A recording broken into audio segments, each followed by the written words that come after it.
effectively, and specifically for the undergraduate cell. Now, let me introduce my team.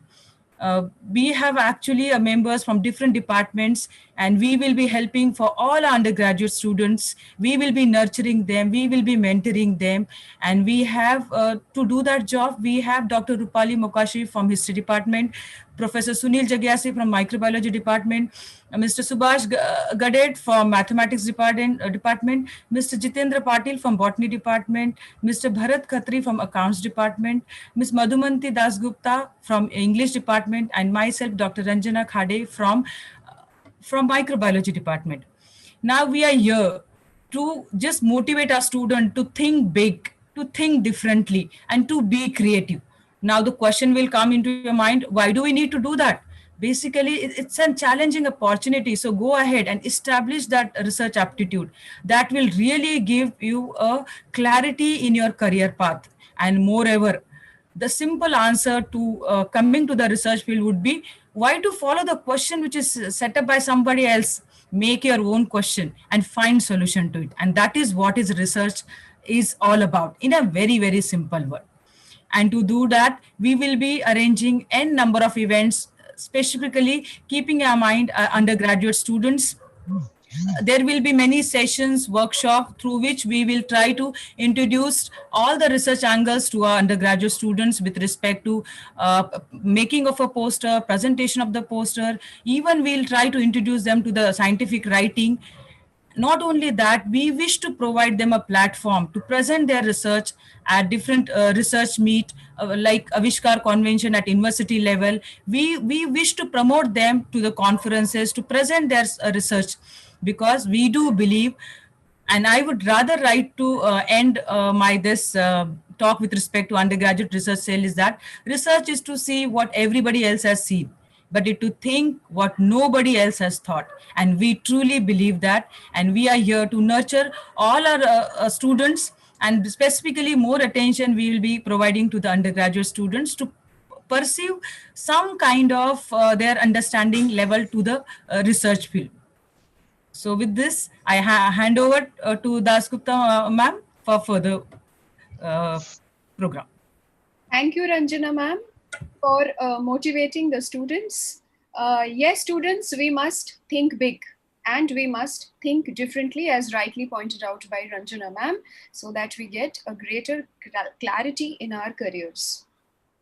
And for your information, I would like to repeat, the Avishkar Convention, which is organized by the University of Mumbai, is for all levels of students, undergraduate, postgraduate, as well as PhD students. So there is no need to feel that research is something that is there only for students who are beyond postgraduate level. It is there for students of undergraduate you as well. So with this, I would like to invite our respected principal ma'am for her introductory speech, Dr. Geeta Menon, IC Principal and Chairperson of Research Development Cell. Ma'am, I invite you to please address the congregation. Thank you, Madhumanti ma'am. Good morning.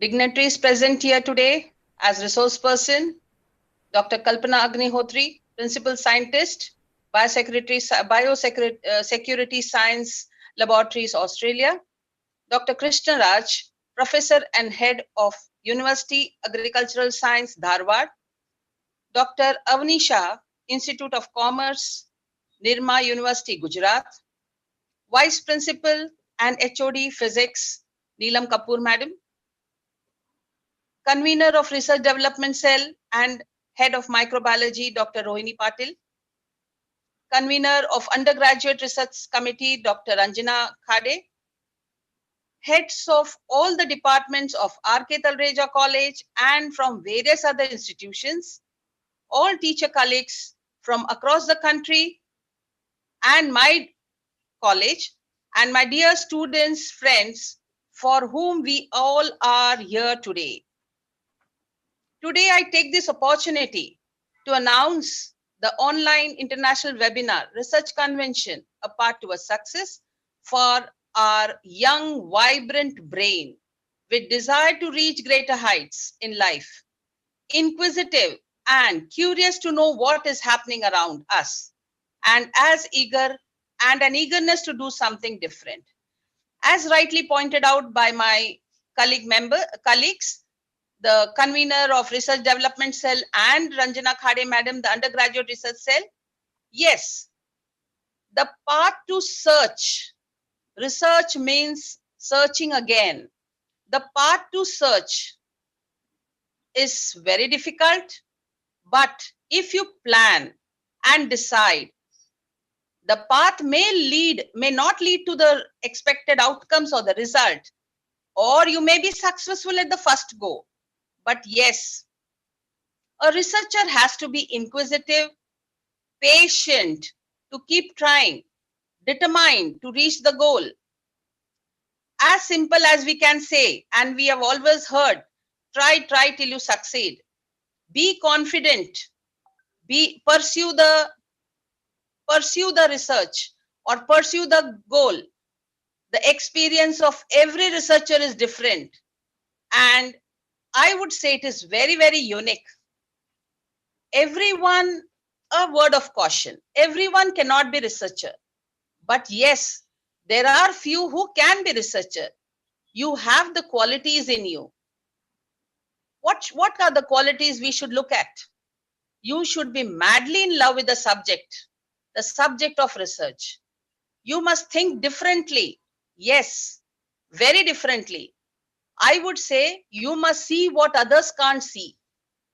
You must think what others can't think about the same subject. When you love the subject, I believe you like to learn more about the subject and you want to know more about it. Here, I just always tell my students, research is like the love experience you have in your life. When you love someone, you want to know more about the person. Whoever it is, you think day and night about the person because you love the person. And then you start understanding more about the person. Same is research. It is a nasha. It is a junoon. As we say, it is a passion which lights your life actually. And then you start working towards it to reach the goal. My dear students, research is always a synonym with science because science is a process of knowing what is happening around us. And science is basically a subject where we perform some experiments or you perform some test, you get some data, and the data has to be analyzed to come to a conclusion.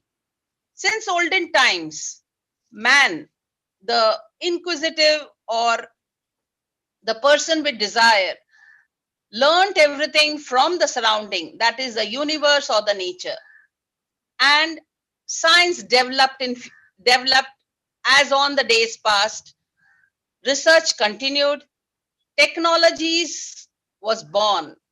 Today we are in the era of the technology. Now research can be in any subject you name. It can be in commerce. It can be in business. It can be in a banking sector, in law, maybe economics, the languages, different languages, history, the list is endless. So I want all the students to understand opportunities are immense. Research leads to something different, something new, some new discoveries, new ideas, new theories. And today the key word is innovation. Please look into yourself, introspect yourself, decide whether you are the one who can bring change, whether you can enjoy the path of research, and you will enjoy success. The Undergraduate Research Committee is a platform for all these young minds. Our esteemed resource person today will enlighten you all about the path they have chosen and share their experiences. With the words of Albert Einstein, adversity is the mother of all invention. Yes, today's current pandemic is an adverse situation. We were all struggling and trying to understand what is happening around us. We have witnessed the change all across the globe. Dear students, today is the time for invention, an opportunity for all of you there. And I would put it in a simple word, an opportunity to make our country Atmanirbhar Bharat.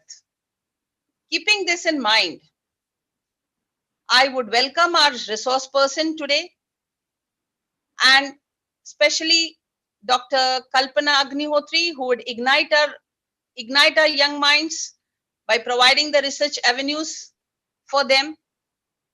We have with us Dr. Krishna Raj, who will tell us about the research funding agencies.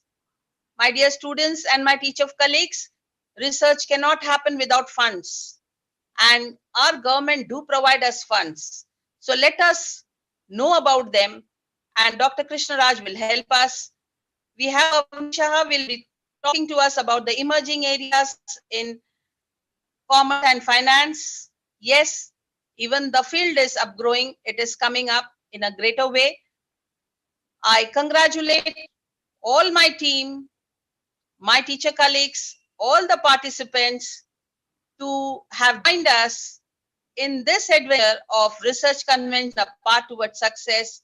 And let us all come together and actually make our country more reliant. Thank you. Over to you, Madhubanti ma'am.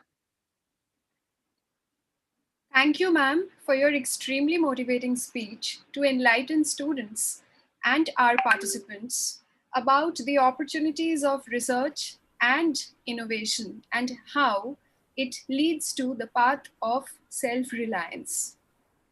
I would now like to invite Dr. Ranjana Khade to introduce our first resource person. Over to you, Ranjana ma'am.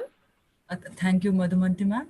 I think today is really a very proud and happy moment for me to introduce one of the well-known scientists and with whom I have shared 2 years of my life. We have completed our MSc degree together. So we have with us today Dr. Kalpana Agnihotri, a principal scientist, biosecurity, Queensland, Brisbane, Australia, and she has been in the field of diagnostic and research laboratories since from last 20 years and has got a varied experience with respect to research in the with related to health, plant, animal research. You just need to take the name, and she has expertise in that field. Not only that, she is actively involved as a resource person with respect to managing the laboratory facilities in order to get the accreditation and certification. She's also has got a experience in working with NATA accredited laboratories. She has been associated as a reviewer and member of editorial board for many peer reviewed international journals. And regarding her employment history, she has started her career as a research associate from Micro Research Center from Maharashtra itself. Then she moved to Pune and she started as research scientist level 1 and worked in National AIDS Research Institute. Later on, she moved to National Institute of Virology at Pune. Afterwards, she moved to chemistry center at Queensland and acted as a science leader over there. And presently, she is working as a principal scientist at Biosecurity Sciences Laboratory, Biosecurity Queensland.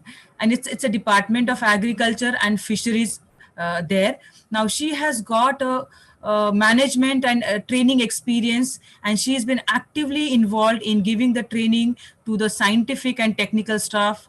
Regarding her expertise in the field, she is master in many important procedures and new technologies with respect to molecular biology, virology, serology, and all the fields of microbiology. She has been actively involved in many important projects with respect to, just to mention few, HIV and co-infection with viruses and bacteria, and their molecular, classical, and serological testing, diagnosis, drug susceptibility.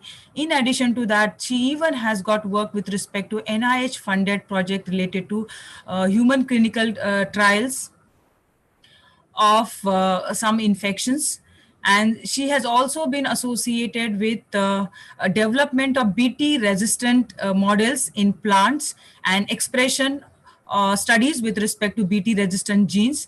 She has got many publications to her credit. I'm just scrolling through her cv, and coming back to the conferences, n number of conferences she has delivered a speech, she has contributed, participated. So it's really a very proud moment to have a friend and who is such a great scientist and doing so great at this level. I'm really happy and proud to present to you Dr. Kalpana Agnihotri. She will be making us familiar with research avenues, and it will be great from our side to have you, Kalpana ma'am, with us. And please go ahead and make our student familiar with the different avenues related to the research. Over to you, Dr. Kalpana.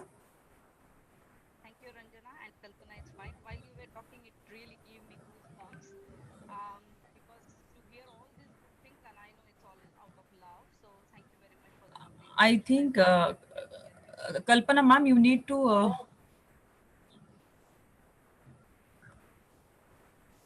unmute yourself.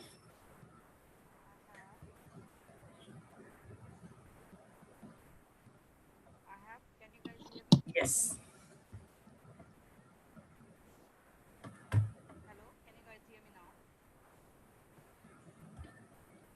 Ma'am, voice issue is there. We can't hear you, I think. Huh? All right. Hello? Can you hear me now? Hello? You are not audible yet.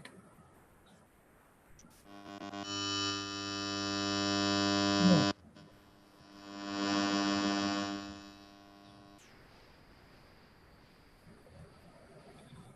No, we cannot hear you.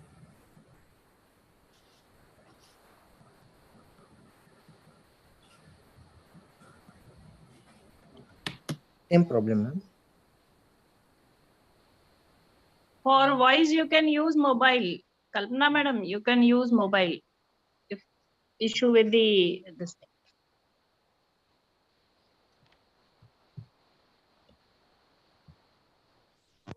Can you hear me now? Yes, yes. Yeah. All right. I think there was some problem with the headphones or something. Volume is too less. Is it better now? Still need some. Yeah. No. I'll try to speak a bit loud so you guys can hear me. Is that okay? It's cracking. Your voice is cracking. Okay.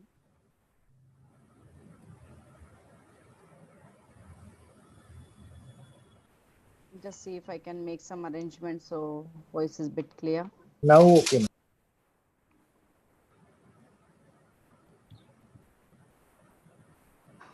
Hello, can you guys hear me now? Yes, very clear. Yes. Yeah, okay. All right. So thanks, Ranjana. And I have been listening to all the organizing committee. It's been a fantastic opportunity for me, especially interacting with students and the faculties. So I have had a bit of chat with Ranjana and other members yesterday. And I hope that I could be of some help with the future research avenues that you guys are looking into. Thanks, Ranjana, for the beautiful introduction. And I think most of it comes out of love. So thank you. Really gave me goosebumps. But I know it's all love. So thanks, Ranjana, for that. I hope I should be able to share my screen and let me know if you guys can't see it. Is that all right? Yes, it is visible. Yeah, all right. So I have been asked to talk to students the avenues of research, basically for undergrads and postgrads. And one of the things I thought it's important to know that it's not, we are not talking about really like a Nobel Prize winning research. We are talking about more of developing the approach towards research, and whether research is possible in all different fields of areas that we are working in and we have got interest in. So when I went on to Google to see what is research, Google gave me a definition and say it's the systematic investigation into and study of materials and resources in order to establish facts and reach new conclusions. And when I looked up at Wikipedia, it says it's a creative and systematic work undertaken to increase the stock of knowledge. So when you look at these two definitions, one approach is very similar in both these definitions is a systematic investigation or the work that needs to be undertaken. And I think that is a highlight of today's talk, because we need to see, because most of the time we do stuff, but we don't know what we are doing, or we don't know we are on the right path, or we don't know what we are doing is actually research. So it's important to have that, not have to have the creativity. It's, of course, it's one of the things required for research, but to have the systematic approach or to develop that systematic approach to undertake any research work. So based on my experience that I have got, I think research is some analysis of a particular problem, of a concern, using known scientific methods, or devise new methods if your already known methods don't work. So then you have to go and look into, like, you know, how could you develop new methods so you could understand what we are trying to do. It's a systematic inquiry to describe, explain, predict, and control the observed phenomenon. So that means observation is a critical and important thing that you must have. And there are ways where you can actually increase and look for particular things that you want to know about the problem or the incidents. So then only you can have the exposure to what the problem is like, and you can actually work on some intervention strategies for a particular problem. And what are we trying to do by all this? So we are basically trying to enhance the society by advancing the knowledge through the development of scientific theories, concepts, and ideas. So I think this way, these aspects are applicable to all areas of life, whether it could be a arts students, commerce students, or science students, because these are the approaches that would lead you to do something in your own field or your field of choice. So research is a multidimensional approach, but I'll talk about two main dimensions of research. And this is about the specific skills and interpersonal goals. In specific skills, it's about problem solving skills and analytical skills. And in interpersonal goals,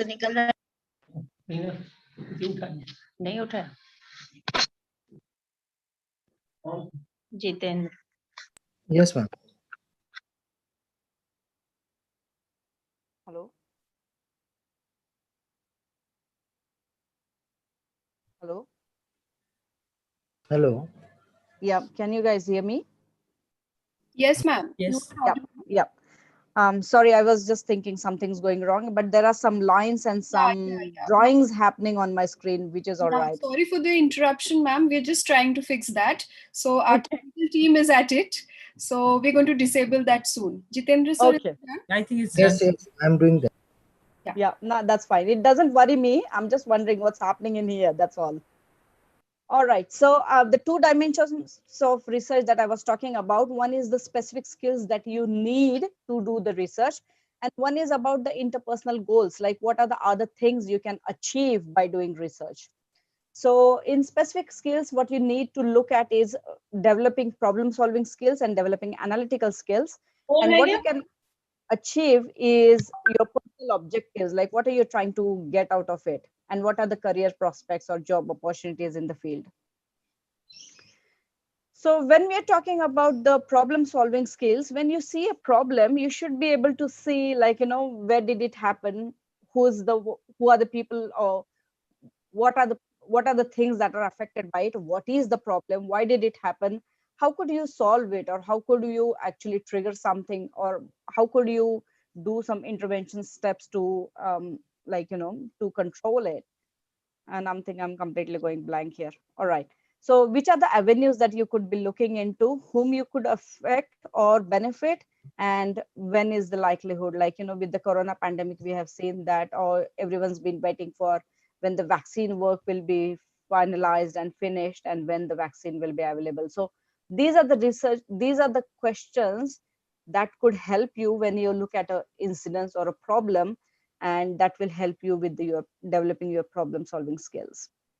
So I've got a quote in here that when you look at a problem, and this is from Albert Einstein, rather than if you have got 1 hour to solve a problem, Albert Einstein said he would spend 55 minutes thinking about the problem and 5 minutes thinking about the solution. So it is very important that you look at the problem in a cautious way and make determined steps of the problem and by answering all these questions that are in here. And developing about the analytical skills. Analytical skills, there are quite a few different analytical skills that you could have. And you start looking at the problem once you have got all those questions answered. It's not always possible to have answers straight away, and that is a journey again. So you can start with something, you think about it, and you apply some, maybe some mathematical models or some strategies to analyze the thing. You do your planning for intervention or making up a solution.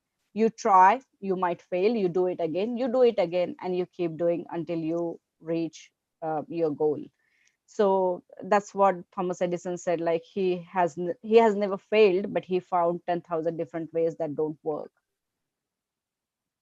Interpersonal goals, well, as I said, it's important for all fields of students to get interested or to come to see what research can offer you.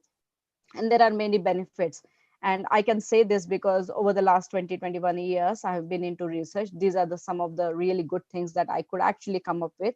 You learn about team building. You learn about how you could change the management or the prospects of the management or policies of the management. You develop your communication skills, whether it could be verbal communication skills, your written communication skills, or your other communication skills like your writing skills and all of that. You also develop conflict resolution. I think it's very important, whether it's a management role or whether you're not into management, you're into some other avenues of work field. And you also develop the leadership skills. So these are all the interpersonal goals that you can try, you actually get into it and you get along with when you're doing your research. So it's not just about what you do, but what you can actually get as well.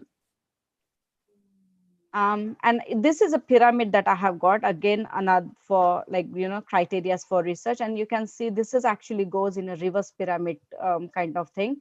So you formulate, so you look at the something like, and you see like, I want to do something on it. This is my area and I want to do something. I want to invest in my time and my energy into this. So you formulate something, you try to solve it, you evaluate and verify, and that goes on a bigger scale as well. And communication is the biggest thing ever, because unless you communicate, people are not going to know what you have done and what you are up to. So communication is a big thing in research.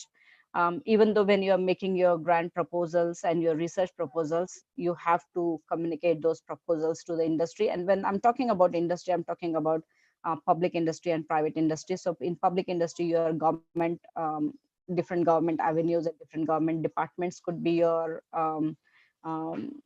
clients, or it could be a private industry that could benefit from the research. So communication at every step of research is an important thing.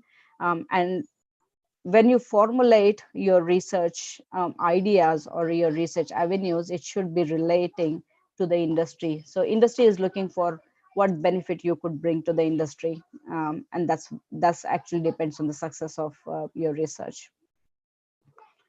So pathways to research. One main thing is curiosity, and how you could increase your curiosity. I think the best starting point for students would be with the maybe some organizing some research seminars. Students can be encouraged to deliver the seminars on published work in your areas of expertise, or if you're in your areas of subject related matters. So that way you can actually develop that curiosity. It's not something like, we all know about Ramanujan. He was a great mathematician of the century. He was very intuitive. He knew the answers. But even after more than 50 years now, people are still trying to work on his methodologies that he has developed and work on his theorems. And why people are still taking more than 50 years? Because he was a born brilliant. Maybe we are all not, but that is something we can develop. And all these more than 50 years of all the mathematicians still working on his theorems is because he knew what he did, but he didn't have the theorems explained, and people are still working on it to understand what he was trying to communicate. So that really comes out of the curiosity.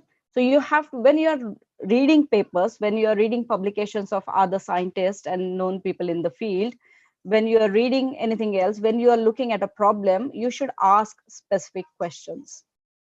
You should be able to ask those specific questions, and for that you need to train your mind, you need to train your brain to look into that angle. So, and that only comes with the enthusiasm. So when you're looking at that, it could only come with the background material that you have got. So your study details, what other people have done, how have they done it, what are their results. So maybe don't go into results so much. Main thing is, how did they develop that project or that hypothesis or that research idea, and what did they do? how did how did they succeed? Or even if they did not, what were the different reasons, what could be the different reasons they could not succeed? So then accordingly develop the plan, and it has to be a structural plan. Define your milestones, because you can't just keep on doing something without defining your milestones. So you have to have, like, 3 monthly milestones, 6 monthly milestones, that this is the expect. So you have to break up your project into different smaller projects, and you have to define your milestones, and keep on recording your observations, keep on recording your results, and don't draw conclusions until you're 100% confident of what your results are. And that is all part of the analysis that you have to take into account. Always remember, you cannot do research on your own. Research is always interconnected, whether you are in microbiology, whether you are in botany, whether you are in chemistry, whether you are in mathematics, whether you are in any other field of science. It's always interconnected. Resources are available at different levels. You just need to know where they are available and where to find them. And I think we have got two wonderful speakers in here who are going to enlighten us about the research avenues and the funding bodies that are available for students. So research, if it has links with the industry, and again I'm talking about public industry and private industry, then the particular things about budgeting, financing, and funding is one of the things, and you are answerable to these funding bodies as well. So once you have got your research proposal, which has got milestones, and you can keep on telling them, which is called as a progress report, more of a progress report. And then if you are communicating that progress to the funding bodies, they are again more enthusiastic about the research outcome and more willing to invest into the research. So there are different skills that one should have when you're talking about research, and these are the qualities of researchers that we call. Definitely number one, as I had shown previously as well, it's a communication skill. So you should be able to effectively communicate the research processes and the outcomes. So the way you are interpreting them, the way you are actually deriving your observations based on the stuff that's happening, you should be able to communicate them correctly. You should be detail oriented. So look at your scientific experiments, and then look at the different ways you could analyze your data, or you can analyze your results, or you could do your observations in many different ways. So look at all possible ways of analyzing your data with more accuracy and precision. Accuracy and precision is very, very important in research field, whether you are doing research in health or in infectious diseases or in non-infectious diseases or in any field, like even in literature. When you are doing it, the observations and the accuracy and precision that comes with the observations is a key to have a detailed oriented mind for the research. Your interpersonal skills. Most researchers work in teams, so it is important that you actually communicate with your team members, because that's where most of your energy and your resources are going to come. Most of your research ideas, your research theorems are going to come, and you need to communicate that back. You would be leading your teams, and you must be able to motivate and direct other team members as well. So this is one of the things that will help you in long term. And no matter in which field of research you are into, you will benefit with your interpersonal skills.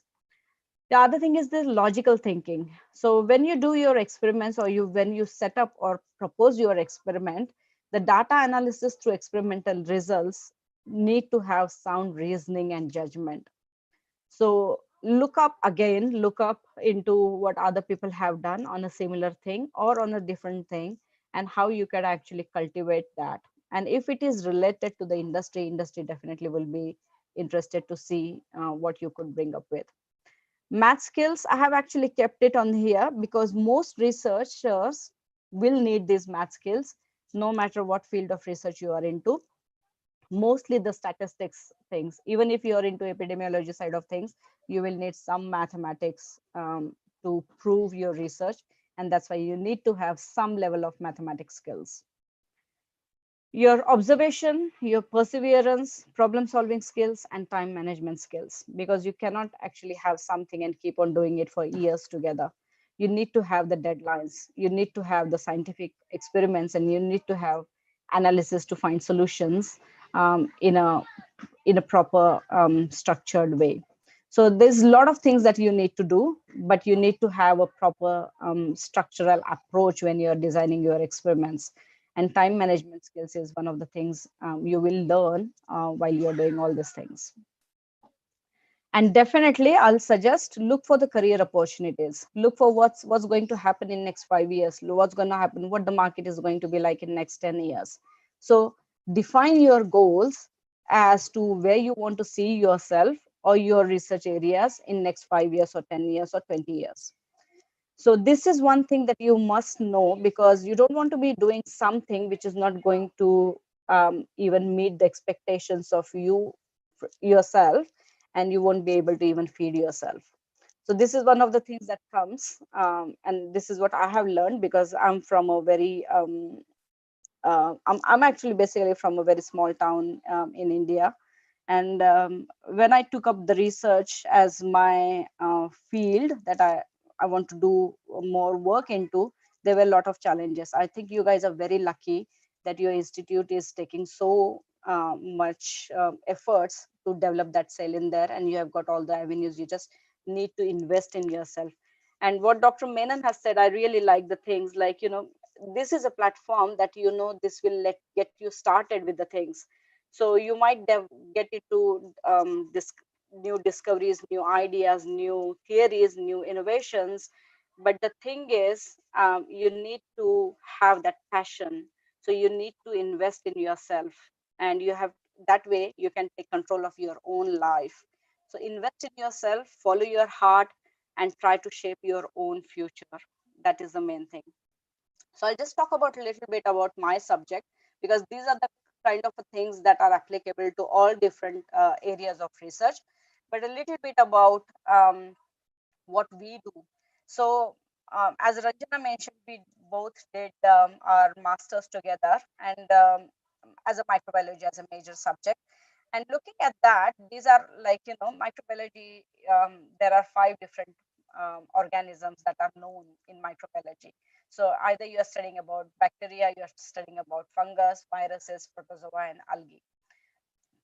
When you do your research, you're looking at a bigger picture, first of all. So you need to know what area of subject that you want to invest your time and your heart into. And when you look at that, you actually see that within that bigger picture, there are lots of different things that you could do. So like in microbiology, even though we are just talking about 5 main different microorganisms that we want to study about, there are so many different subjects within microbiology that you could look into.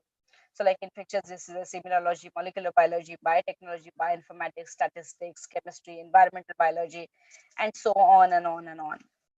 And all these different subjects. So what basically you're doing is you're looking at a bigger picture, you're trying to break it down to different components. So it looks like these are different components.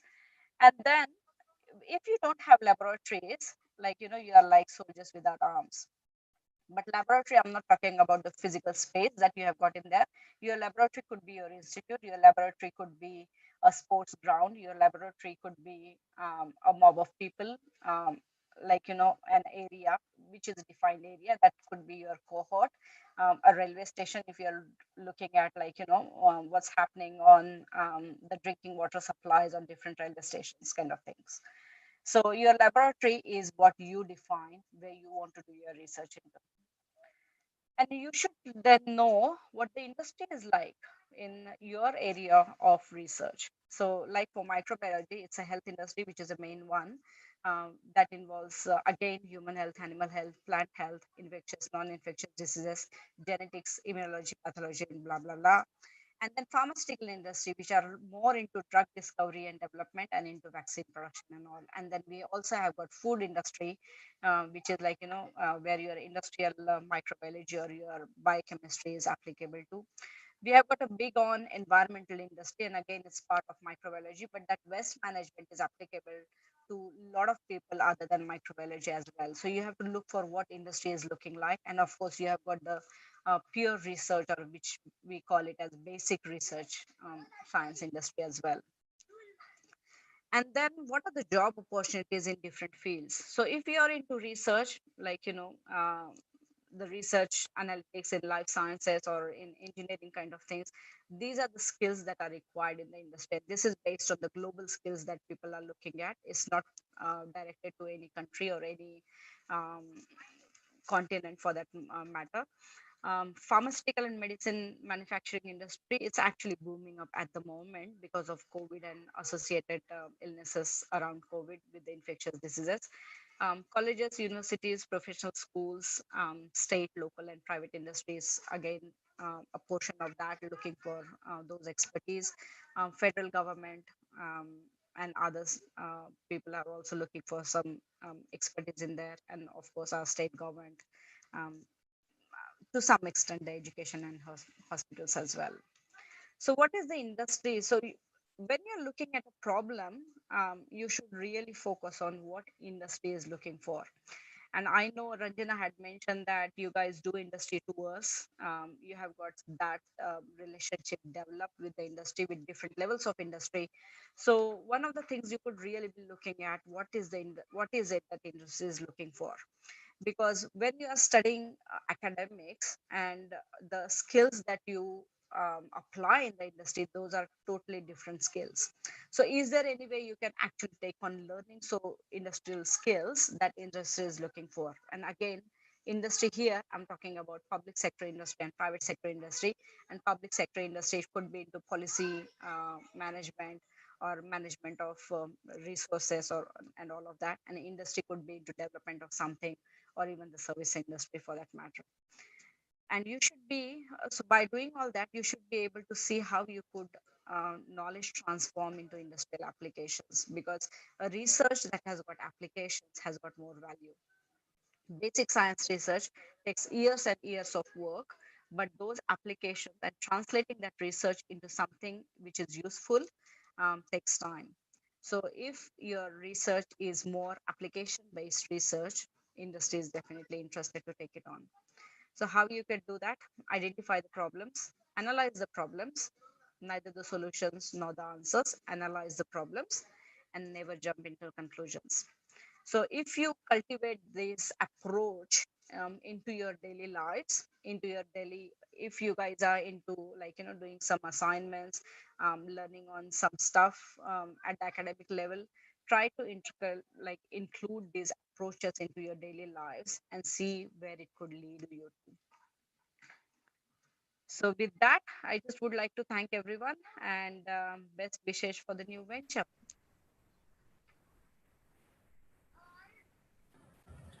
Yeah, thank you so much, Dr. Kalpana. It was really and wonderful for us to just know the different dimensions, different ways, different arenas associated with the research. I'm sure our student will must have got the ideas how to pursue about it. Now we'll take few questions from the student, but before that, I would like to ask you one question on behalf of the student. Because I see, basically I think we belong to a small town, and then you actually pursued your dream to become a researcher. And just tell us something about it. I mean, how it is, how any student can pursue this research career, and from a small town can go abroad, do further studies and get established. So just tell us in brief about it, because there are many students from India, they are really seeking to pursue some studies maybe in some other countries also in that concern. Yeah, that's a good question, Ranjana. And as I said, I'm really from a very small town, from a middle class income family. I think it's all through perseverance. This is all I wanted to do. Not really at the start, because at least the students in here are lucky because they are in Mumbai. I first saw Mumbai when I was 25 years old. So I obviously knew what Mumbai is like, and obviously had the dream to visit Mumbai. I saw Mumbai when I was 25 years old. So if I can do it, everyone in here could do it. I guess so. That's the thing. You just need to know what you want to do, and you just have to prepare yourself to do what you want to do. Okay, thank you. So I mean the determination, and you have been determinant right from the beginning, and that has been with you till today. That's right. So I think there are few students from FY. Sure. They wish to ask you a question. Now I request Jitendra sir to please unmute Nishat Sapugadi. He's a student of FY BSc.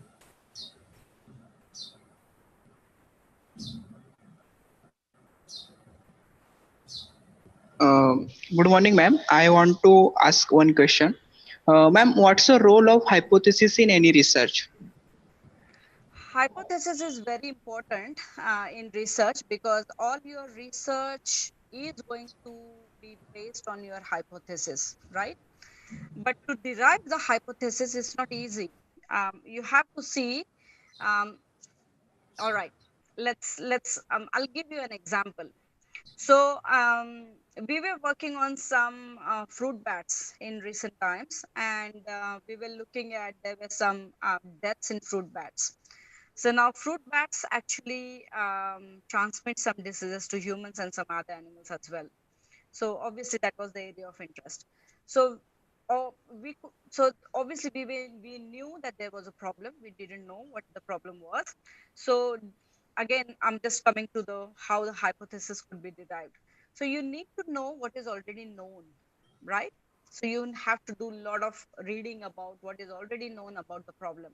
So when there were lots of deaths happening in fruit bats, we were looking at, like, has it happened before? And if it has happened, when did it happen? And what was the scene like? And what did they find? And if nothing is known, then yes, you need to look into what the problem is. So again, it's about, you have to look at the problem from many different perspectives, to analyze the problem, to understand the problem, and to have more knowledge about the problem. So when you know your problem very well, then you can derive your hypothesis. So understanding of the problem, and again, it comes with the observations. So you have to ask right questions about the problem. So in case of the fruit bats, what happened was, obviously it was, some of them were dying because it was summer, so they didn't have enough food and water supplies. But then there was a lot of stress, because a lot of these fruit bat colonies were moving from one to another. And obviously there was some viral diseases that were affecting the fruit flies. But we could only come to that when we knew what was happening in the background and what the problem really was. So hypothesis is very important. So you can only derive a hypothesis when you have got more knowledge about the problem that's happening. Okay, I think that answers Nisha's question. There is one more student. We'll take only one question now because we are actually running behind the time. And there is one more student again from FY, Amrish Girnikar.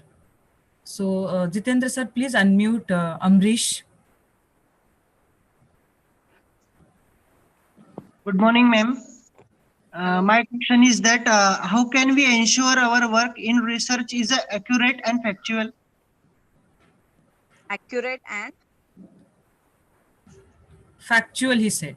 Factual. Okay. When you start with your research, you really don't know all this. You don't really know whether you are on right path or not. So that is why, as I said, with research, you cannot actually do research on your own. Like you can't say that, oh, okay, this is my project. Well, it could be your project, definitely, no doubt about that.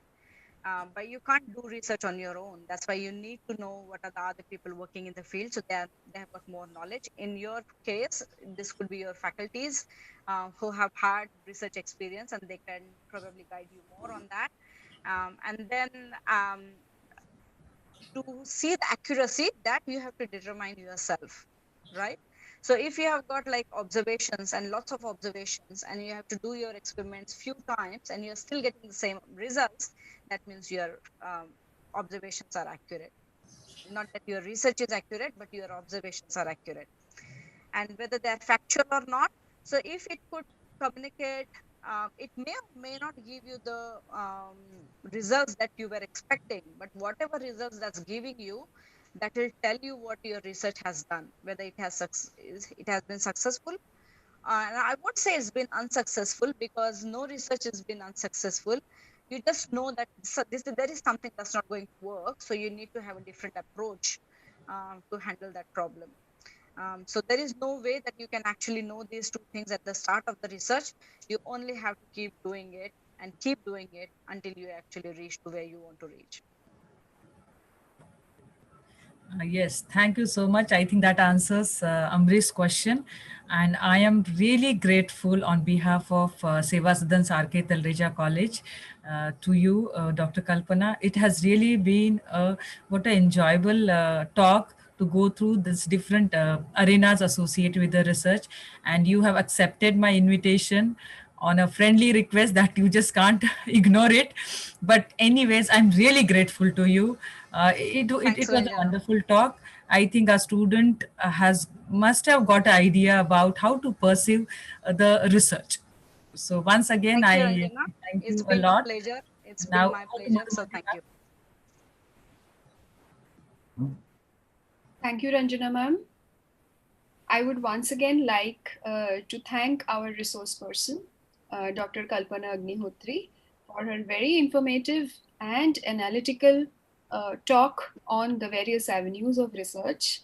And I think the greatest takeaway for all the students of all the streams is that research helps you in team building, it helps you to change policies, it helps you to enhance your communication skills, your leadership skills, and in conflict resolution, which are the basic skills which any MNC, irrespective of whether you belong to an arts or a science or a commerce background, are looking for.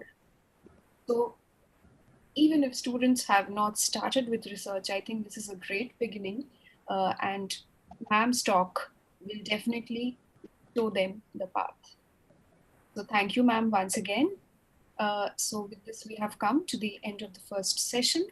Now proceeding towards the next session and a talk by Dr. P.U. Krishnaraj, I would like to invite Mr. Sunil Jagyasi, Professor Sunil Jagyasi, sir, to please introduce our resource person.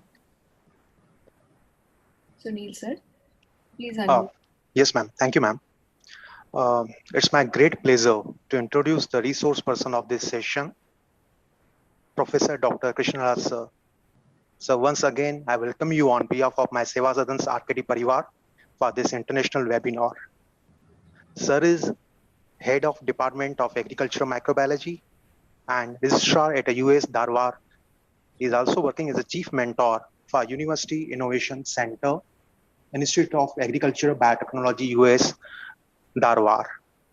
Sir is a recipient of postdoctoral fellowship of the Alfred University, USA.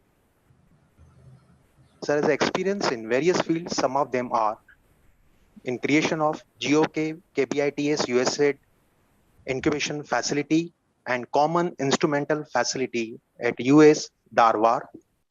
Sir also created and implemented the new age incubation network of the GOK KBITS. He is a creator for innovative cell at a College of Agriculture, Vijaypura.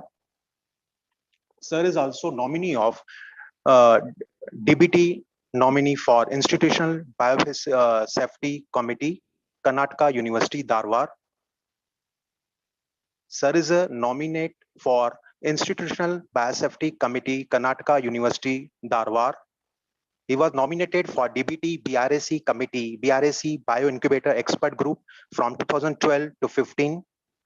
Sir worked as a member of editorial board for Indian Journal of Oilseed Research, ICR, IIOSR from 2012 to 2014. Sir is a member of Academic Council, Mahatma Phule Krishi Vishwavidyalaya, Rahuri, Maharashtra. He worked as a member of Scientific Advisory Board, International Institute of Biotechnology and Toxicology, Kanchanpuram, Tamil Nadu from 2009 to 2013. Sir is a member of expert panel of Agricultural Biotechnology, Government of Karnataka from 2014 to till date. Sir is online jury member of first stage of process to finalize awards of 7th editions of its flagship program at India Innovative Initiative. Sir worked as an online jury member of DBT New Delhi's big grant scheme implemented by CMP Bangalore for the past 3 years. Sir is mentoring a project of students for development of incorporation of bioinoculants through capsules at a College of Agriculture, Vijaypura, as a part of NAIN project, an initiative of Karnataka Innovation Service, Department of IT, BT, and SNT, Government of Karnataka. I request you, sir, to enlighten us with your expertise on various research funding agencies. Please, sir. Yeah, thank you very, very much for that intensive introduction. There's a whole lot of people organizing this particular program, and it's a happy event to welcome you all into my talk, which runs into 30 minutes. That was what I was given. But the problem I have now is that both the speakers before me, the respected principal, as well as the person, Dr. Kalpana, who talked later, has already covered most of what I should be saying. I think you will see that in the slides that most of it has been already covered. I'll see what I can do to ensure that I don't cover some things that they have covered. Well, I'll share my screen right now.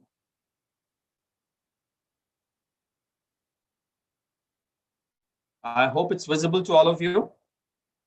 Is it visible? Yes, sir. Yes, sir. Yeah, so the talk reads research funding opportunities, sources, and then I have included a little bit because funding opportunities actually do not stop at just knowing which agencies give you the funds, but also it also one needs to ensure that you have a very good grant proposal ready to submit. Well, having said that, the agencies that give out this particular thing are plenty. One actually needs to look for it. That's it. And writing a proposal, it's basically an art, science, and a commerce. So let's see how many agencies we have around in terms of just understanding what are out there, and then get into the nitty-gritties of writing a grant proposal in terms of how you actually do it, and then how you go about submitting it. If you look at the various agencies that we have plenty of them. I just again make it very, very simple. There are very many departments. For example, Department of Biotechnology, Department of Science and Technology, Ministry of Environment and Forests, Ministry of Post-Harvest Technology, the CSIR, the UGC, the BRNS, the DAE, ICR, SMR, MNC, a lot of ministries. Plenty of ministries out there, and it is very, very difficult for anybody to give you an exhaustive presentation of various funding agencies. However, what I happened to chance through when I was doing a couple of analysis a little earlier was that I came across this particular website that is hosted by the by the Indian Institute of Technology, Delhi, where these two websites give you an exhaustive list of the funding agencies and their links. Just copied out the list, and it runs to almost about 3 pages. And anybody at the time of starting the grant should not actually look for the actual agencies, but should know that whatever one is interested, there is an agency out there that can give you the grants. So that is what you have to understand, and just you can go through these two websites. They give you an exhaustive list. They give you an exhaustive list of the various agencies that are extensively present out there. What I'll do is that while you can get this list on the web, what I'll just do is that how do you go about understanding each of these websites, and what is it that you will have to take from them in order to give a very good grant proposal. That's what I will be doing in the next few slides. For example, I'll just take the Department of Biotechnology. Now, this is a department which funds exhaustively to various schemes. And once goes to the website, you can understand that there are various portals, and in the scheme, you can see schemes and programs, research and development, building capacities. There are specific areas, for example, promoting biotechnology in Northeast region, translational and industrial development programs, special programs, mission programs, research facilities, resources, and technology platforms. What you have to understand from this is that one thing that one sometimes does is just when you're looking for funding for grant, you just click research and development or schemes and programs. That's not it. You also go through the further things like building capacities, international cooperation, promoting biotechnology, translation, industry, special. Each of these have some aspects of research funding, which you might actually be interested in. I'll give you an example. For example, promoting biotechnology in the Northeast region. Now, this is where you have to actually tag yourself with the organization in the Northeast region of India and then develop a grant proposal. So on one hand, you have your expertise. Once you have your expertise, you team up with some institute in the Northeast region of the country and then develop a program together. Then you have another thing that is very important in the for the youngsters especially, is that there is grant available to start. I mean, I remember that I started my grant program, writing with an application to the BRNS, and that's in Bombay. Now, they gave at that time, I'm talking about 92, they gave about 5 lakhs for the young faculty.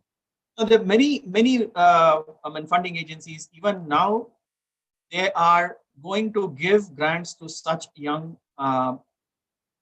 faculty members.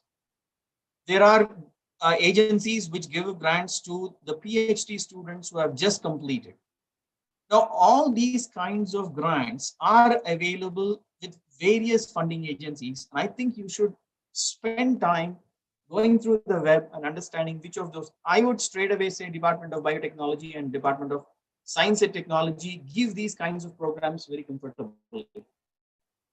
They give these kinds of grants for the young faculty members. And remember, these programs are fast-tracked. They are given much earlier. You don't have to wait for a very long time. And many of the time, they don't call you even for presentation, but they just give you this particular thing as immediately as possible. So this is one program that you have to really get into the website and understand. Take some time off, maybe a half an hour to 1 hour. Go through every aspect of each of this website and find out where you can actually home on, get other information, and then present your proposal. Now you look at this. Call for proposal is another thing that you'll have to immediately look at it, and it gives you the call for proposals.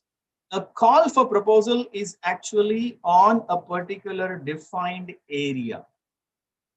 Now, there's a question that I've always been asked. Now, suppose I don't fit into this grant proposal, what do I do? Well, there are areas, there are materials here where you can go and click on to. And then these kinds of programs are called for throughout the year, and you can submit it at any point of the time. So there only the general area is important, but not the specific area.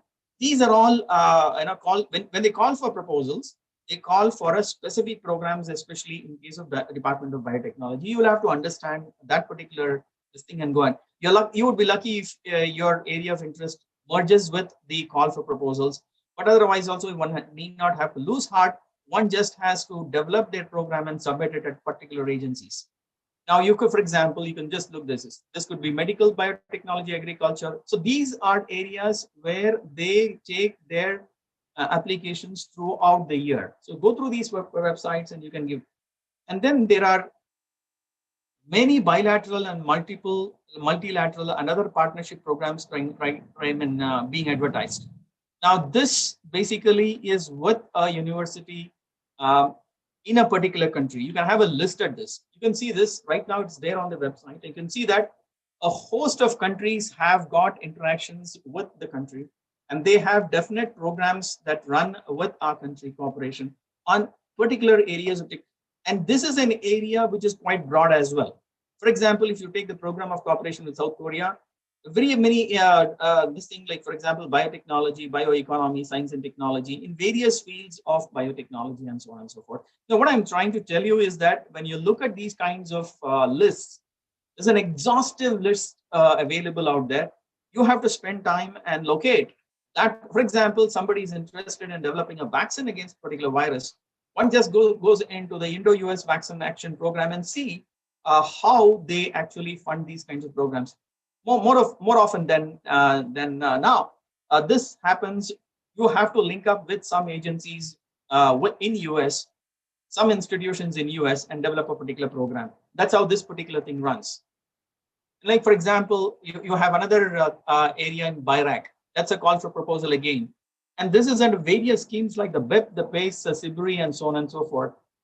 These are specific. BIRAC is one specific place where if you have a technology, you can take it to proof of concept, and then you can run it into a development of an incubation facilities and so on and so forth.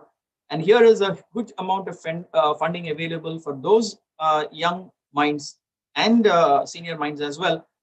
If you want to use your proof of concept and develop your own startup program. So this is, the research is the proof of concept, and then you can do your startup programs and then go on and go forth.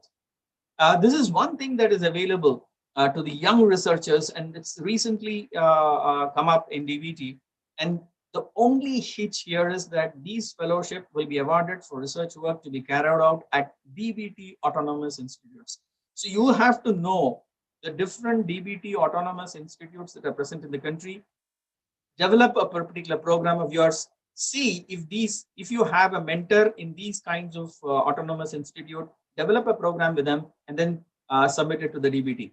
Remember, the nature of support is quite high, and for a young faculty member who's interested in entering into a career of research, the monthly remuneration can go up to 75,000 rupees per month, and a research grant of almost 20 lakhs per year, the duration of 3 years. If you have a very good program, this is one place where anybody in science can really reach out and get those grants going. But remember, one has to put in a lot of efforts to make one's proposal very, very clear, and then you got to get this going. One can really make a niche for himself or herself if you understand the kind of research that one needs to do, and then develop a big program into any of these things. So on and so forth. You can see this. There are very many. For example, you look at promoting biotechnology in the Northeast. You can see these kinds of programs with them. All you have to know is link up with somebody in the Northeast regions. Now you see what really happens when you actually go through the proposal. It goes through the committees. Like for example, you have a peer review and an external review, and then these reviewers actually evaluate. And sometimes a couple of reviews goes, especially if your projects are going high in terms of amounts, then there will be a couple of more of reviewers, and then presentations followed by reviewers again. and then it goes on. But for cost less than 25 lakhs, normally there will be no not call. But any project costing more than 25 lakhs will be called for presentations, and anything above 5 crores will be decided by the Apex board. So you have to know what is your limit of funding that you're looking for, and then approach the different. But for the youngsters, obviously, because that's where I'm targeting my attention onto. But for youngsters, it'll be less than 25 lakhs, or maybe in terms of nowadays expenses, it might go a little beyond 25 lakhs. So you need to develop a quick program and then present it to the DBT for funding, which later will give you the sanction order to go ahead. And usually this takes about 180 days from the time you put in a grant application. Now, most of these projects you have to submit online, and every funding agencies has got a particular method of putting in their proposals. So once you decide which agency, for example, DST has one method, DBT has method, UGC has another method of doing it. Some of those agencies require a hard copy to be sent, a couple of copies of the hard copies to be sent. Most of the funding agencies nowadays have made it online proposals. And remember, you have to keep in mind, go through the website, study those websites, and see how you can develop that particular program, because you cannot make mistakes in these online submissions. Uh, and and and and that's where you have to understand each of the funding agencies objectives and so on and so forth, and then present your proposal accordingly. So this is where it looks like you have to, there are submission guidelines to be followed. There are reviewer guidelines for us who review, and for those people like me who submit, also there are guidelines available, particular submission forms and a login account. You have to create your own accounts in these portals and then submit it. So if you just look at just DBT, you have almost 4,122 projects sanctioned and 2,004 projects ongoing. So you can understand how much of money is available out there. The only thing that I see in the entire process is that you have to have a very good grant proposal in place. Then it is easy to get these projects in place. So another thing I was just about to tell, but sort of deviated a little earlier, is that when these youngsters are there, they have to hook up to a particular lab, which is very well established. And for those senior faculty members, they have to do a lot of efforts. The senior faculty members and the teachers have to do a lot of efforts in building up their infrastructure, so that the youngsters who join your department, or the youngsters who come in to your department or see your department, understands that here is a lab where I can work. And how he can work, he can submit his proposal, and your lab should support him in terms of all the facilities. So it's necessary for many of us senior faculty members to see that our infrastructure is developed. And one can go through the DBT or the DST. These two are, as I know, very good agencies which give you a whole lot of money to develop your own infrastructure. What you need to do is you need to show them that this is what we want, and this will be used for conducting research and training, both research and training, and submit a proposal. You can go through the DST FISP programs at levels, level 1, 2, 3, and there is a beautiful program which comes as DBT Builder program, which is a boost to any institutions which can bring different life science departments together for both training and research programs. You have to develop a couple of research programs and then submit this particular proposal to the DBT. In fact, recently we have sent an application to this builder program, so that some of our life sciences departments actually increase their facility.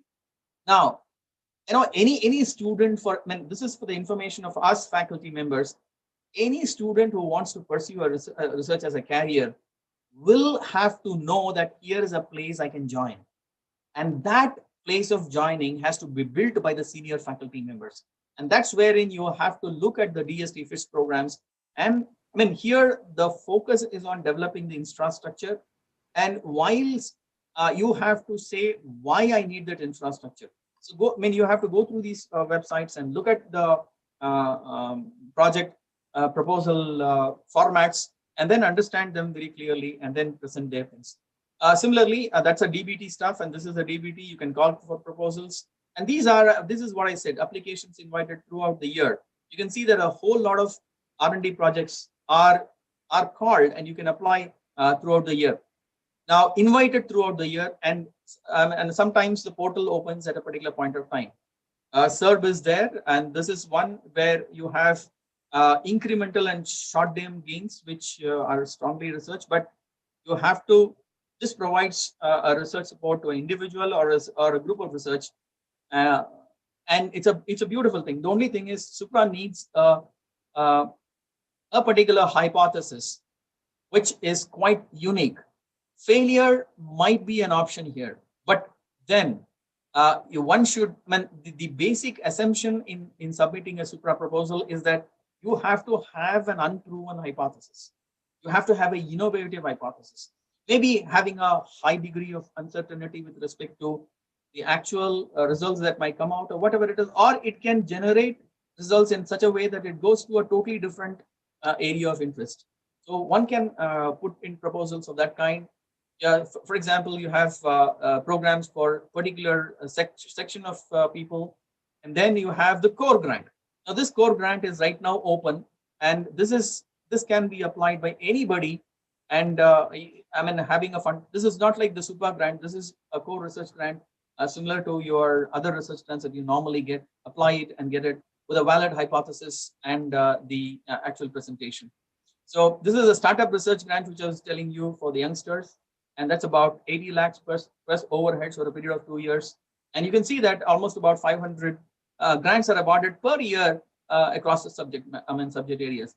And as I understand that many of the times what happens is the kind of proposal that they receive are not very, very great.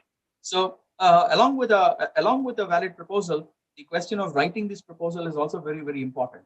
So that's one thing that people can keep in mind when they actually write the grant proposal. This is the latest call from from DST, and I request all of you to go through this particular website, and you can see that the call will be opened on the 1st of February. It's already opened in case of the startup research grant, and the core research grant, again, it is open. And the closing date is almost about March 8th. So if you start your work now in terms of this thing, you have time till 8th of March to submit the proposal. Similarly, you have whole lots of programs. For example, the SERB STAR program, the proposal opens on 15th June, and you have about 1.5 months to go ahead with the proposal. So like this, for example, promoting opportunities for women in exploratory research, you have time till September to start preparing your proposal. And then you have time till 30th of September to actually submit your proposal. So like this, all the prospective PIs are requested to check these kinds of websites and understand the kind of approaches they have in granting research proposals. There are many very great areas which are present for it, and there are a lot of people working in these particular areas.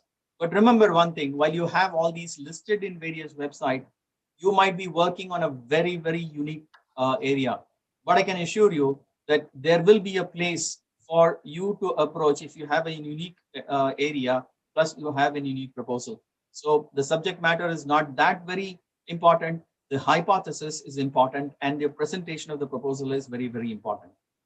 These are the task forces which are available in various places, and you can just have a look at it. Now, while I have just gone through very briefly on the various kinds of opportunities that you have in terms of understanding a whole lot of agencies that are available to give you the project, I'll quickly take some time, maybe about 5 minutes more than the time allotted for me. I hope I'm not getting into the time that is allotted to the next speaker. Let's just go through how you actually go about putting it. This is the most important thing. How do you approach a project? So you have to write a proposal, and you have to understand the elements of a strong proposal. One, then you have to actually plan, understand the elements, and then you actually write the proposal. Not only write the proposal, then you'll have to follow up on the proposal writing, and then you have to get it going in terms of projects.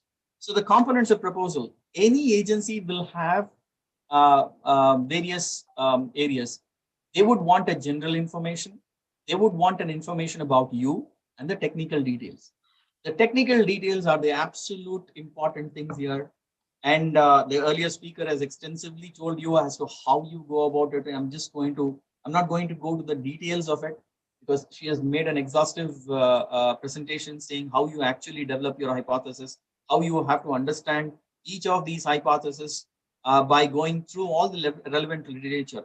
And that's where it says rational, the cited literature, what is the research that has been done in the area that you're proposing.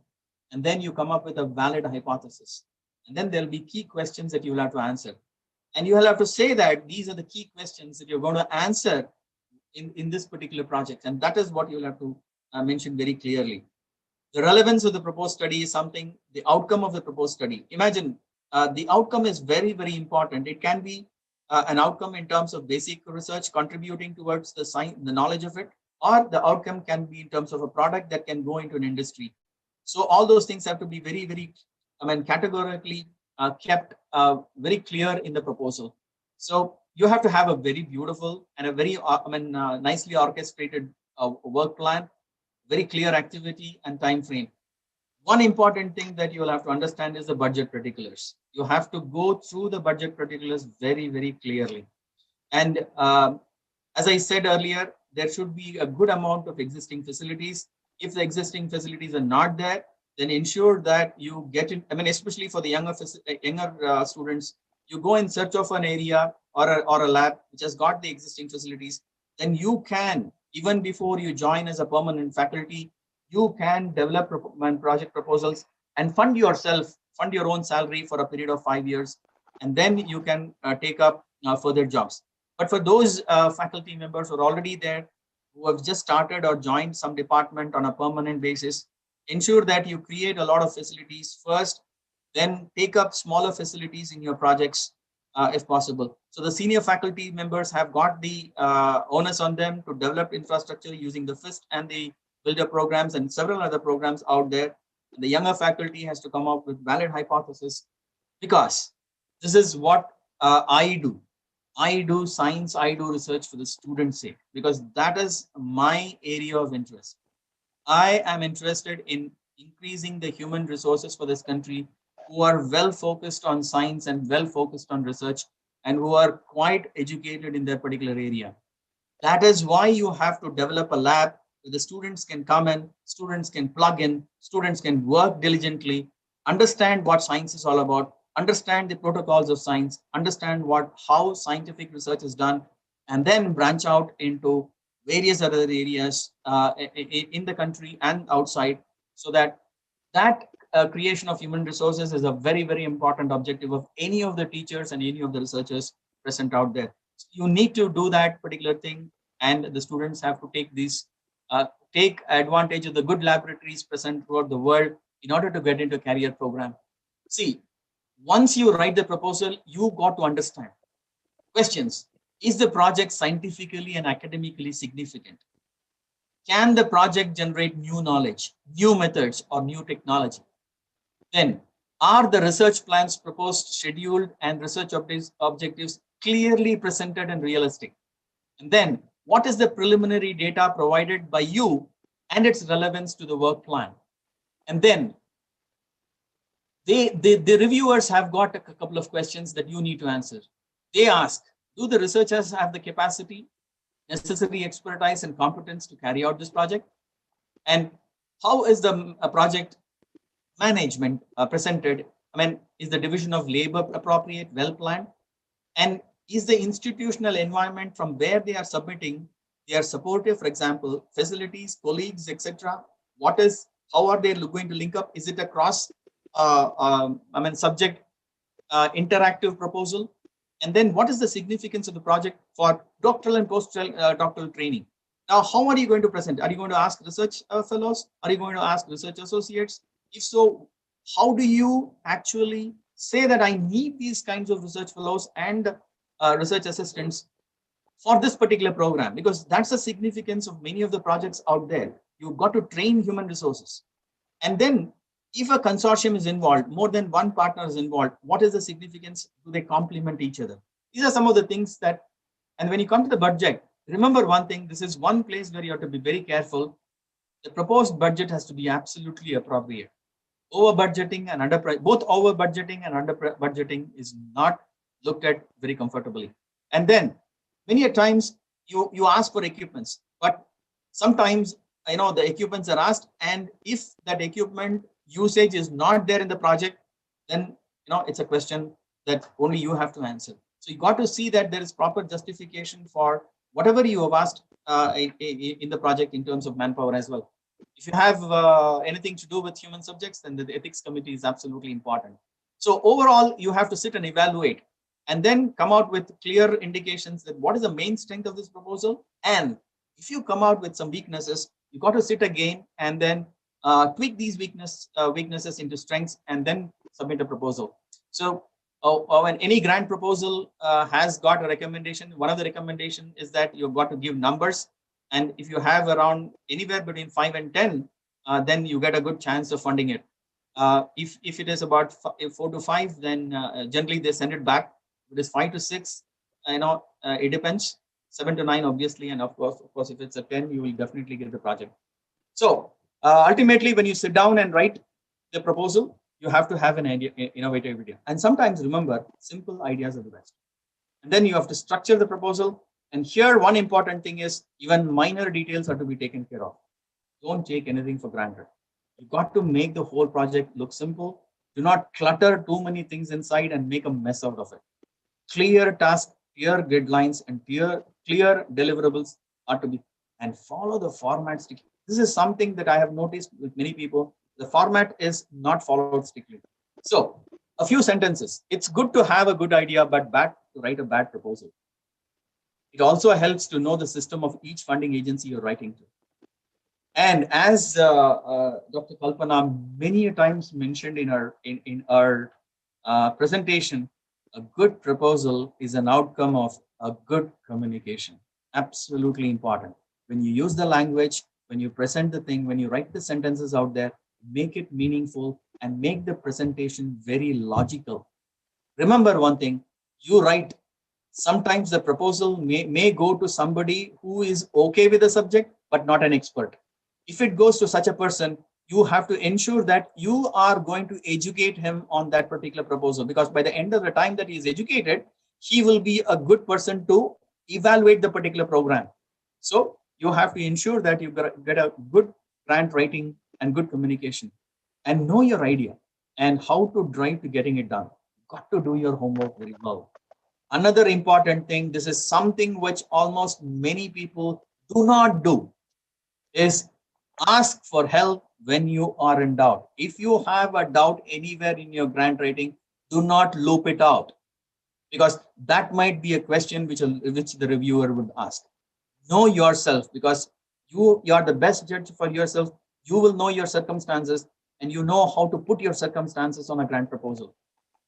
If you have a lack of knowledge in a particular proposal, to take it to the next level in terms of grant writing, educate yourself, communicate with somebody, link up with somebody who is better than you, go to them, sit, develop the particular proposal in a consortium mode and go. Now, one thing, it takes time to write a proposal. It's not just you can have one month. Sometimes you need about 6 months. For example, I have examples where in many of the developed countries, people take off for about 3 months to write a proposal. And in these 3 months, they actually don't serve the university where they are in. They only from morning to evening write the grant proposal and nothing else. So do not assume anything. And remember, the reader knows less, and that's what you should think. So when you present it, be very clear. And ultimately, this is what I would say. When you write your grant and after you write your grant, a lot of R's came up in my mind. You got to read the grant. You got to read a lot of literature out there, understand each of the literature. This itself will take almost about 2 months. And then understand what research program is going on, and then reflect on that information that you have. Record it in many places.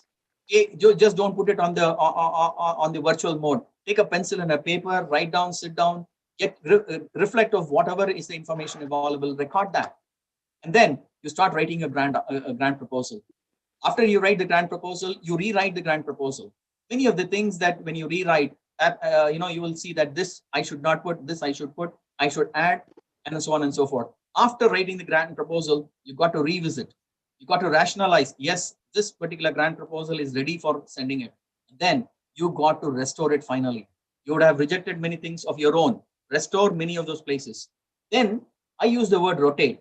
This is where many of the people do not do. Give it to your peers. Send it out to your friends. Ask them to look at your proposal and see how they actually view your proposal. And then once they give their input, review it. After you review it, sit down, finish the proposal. But one important thing is many of the time you got to rush the proposal. There will be a deadline, and just at least 1 day before the deadline or 2 days before the deadline, you need to sit because you have problems with the communication, with the websites and so on and so forth. At least 2 days before, sit down and then submit your proposals very clearly, or sit about 1 week earlier, keep putting it and then go ahead. But after you rush your proposal, do not think about it, just retire and relax. Well, you can have two options after you write a proposal, and then one, you might have a smiley where you frown. One, you have a smiley where you question as to why I didn't get this proposal. Then you have a question, and then you have a very beautiful smile which says, yes, I have got a proposal. I hope it's the last one and the first one on the slide that you have, every one of you have, when you write a grant proposal and submit it. Thank you very much. And just to recall a Platt sentence, brilliance has an obligation. That means if you are really brilliant and you can come up with a valid hypothesis, not only create, but also how to communicate it. So while communicating a proposal to various funding agencies that I have just mentioned, and then more out there in the real world, you have to put it very clearly and communicate it very effectively. Thank you very much. Thank you very much, sir, for enlightening us about the various aspects in research funding agencies. Sir, there are a few questions. Can you allow me to ask on behalf of the students? Oh, yeah. Sir, is it mandatory to clear exam for securing PhD grants from all of these agencies? Come again? Is it mandatory to clear exam for securing PhD grant from all of these agencies? Yes. Is it required? Yes. Many of these programs, they need you to clear many examinations which are conducted by a lot of agencies out there. Yes, you need to. Okay. Like the GATE and so on and so forth. You have, for example, you have the ICR examinations, you have the GATE examinations, you have the UGC examinations, you have the CSIR examinations. A whole lot of them, there's a thin line of difference here. If you join a particular university, which gives you a PhD seat without even having a fellowship, well, that's where you can be lucky. You may not be lucky as well. But then many of the places in this country, the better universities and the better institutions would only take students who have passed these distinctive examinations. So if you want to be the best, clear the examinations. But even if you have not cleared the examination, it doesn't mean that you can't do good research, because I have personally found that it doesn't mean that everybody who scores 100 percentile in any of these examinations actually do good research. There are many out there who do not score very well, but they sit in the lab and do wonderful work. So, marks is not an indication for me, at least. I'm not talking about the entire world. I'm talking about myself. Marks is not for me a kind of a criteria that I use for assessing an intelligent student. I have had students with me who may not score even a B grade in a particular subject. They have gone to become wonderful and very accomplished team leaders in research in private organizations. So when I have got such instances, I don't really believe in having students of a high caliber by marks in my lab. I just look into a few things, like, for example, the honesty, the inclination to do research, and the ability to sit for long hours, the ability to accept failures in research. These are some of, and then of course, a logical thinking. This this actually need not come from having a person who has got a very high score. A logical thinking can come from a person who has also not got good marks in your examinations. So you could be lucky to get into a lab of that kind as well. So you have to explore. Yes. Sir, one more question is there. Is there any funding opportunity for a pupil who want to study abroad or they want to do their research out of India? Is there any funding agency? Yeah, it depends upon the kind of students, and I would say that many of the fundings that are available by the governments usually send faculty members, but there are a few of them that are available for the students as well, for the students as well. And this could be you have to literally go through these websites, the Government of India websites, to get you this information. The DAT programs and so many other programs. The embassy lists out certain programs where you can apply it. Then various government agencies on the portals call for it. And many of these Indo-US, and Australian programs and all that look for students who go in. What I'll tell you, and you could have, like, for example, the DAD program, the Commonwealth programs. These are advertised, and they actually fund students to go and do quality research in very good labs. But then what is important for you is you have to go. You have to understand the kind of research that is happening around the world. Go to the website of that particular university, and then look at the portal of international students. That is where you get this information as well. You just click, for example, North Dakota State University, click on the international students. They would actually list as to how you actually can get into that particular place, either by an interaction with the scientists out there, or through agencies within India where you can get in. Commonwealth is one, DAD is another, and so on and so forth. There are plenty of them out there. But then you will have to spend time. Another thing is, you cannot rush in these criteria. I mean, if you think that, yes, I have to go abroad in 3 months and I have to do something, and then you don't sit down and plan properly, and that leads to a couple of failures. So you literally have to spend the time in understanding the whole thing out there. Especially, you have to develop an area of interest, and then go completely into it. Where can I work? Where can I work in this particular area? For example, let me take an example of nanotechnology. I need to develop a green nanoparticle. How do I develop a green nanoparticle using a bacterium? And then how do I use it to, say, control the human diseases? Let's say. So there are various staff members right through the world who work on this. So when you go to their kinds of website, go to the departments, go to this, that is where they list, and they would actually write, we are calling for interest in students applying for this particular program. So a whole lot of homework is required by the students to get into this particular program, and it takes time. You should not get felt bad. For example, I had a student here with me who happened to look at these particular options, and she was fully interested only in the area of food biotechnology. And in food biotechnology also, she was interested in the safety of the food products. Now this girl actually spent almost about 1.5 years, and 1.5 years she finally found a University of Kansas, University of Arkansas, where she actually got a full-fledged fellowship.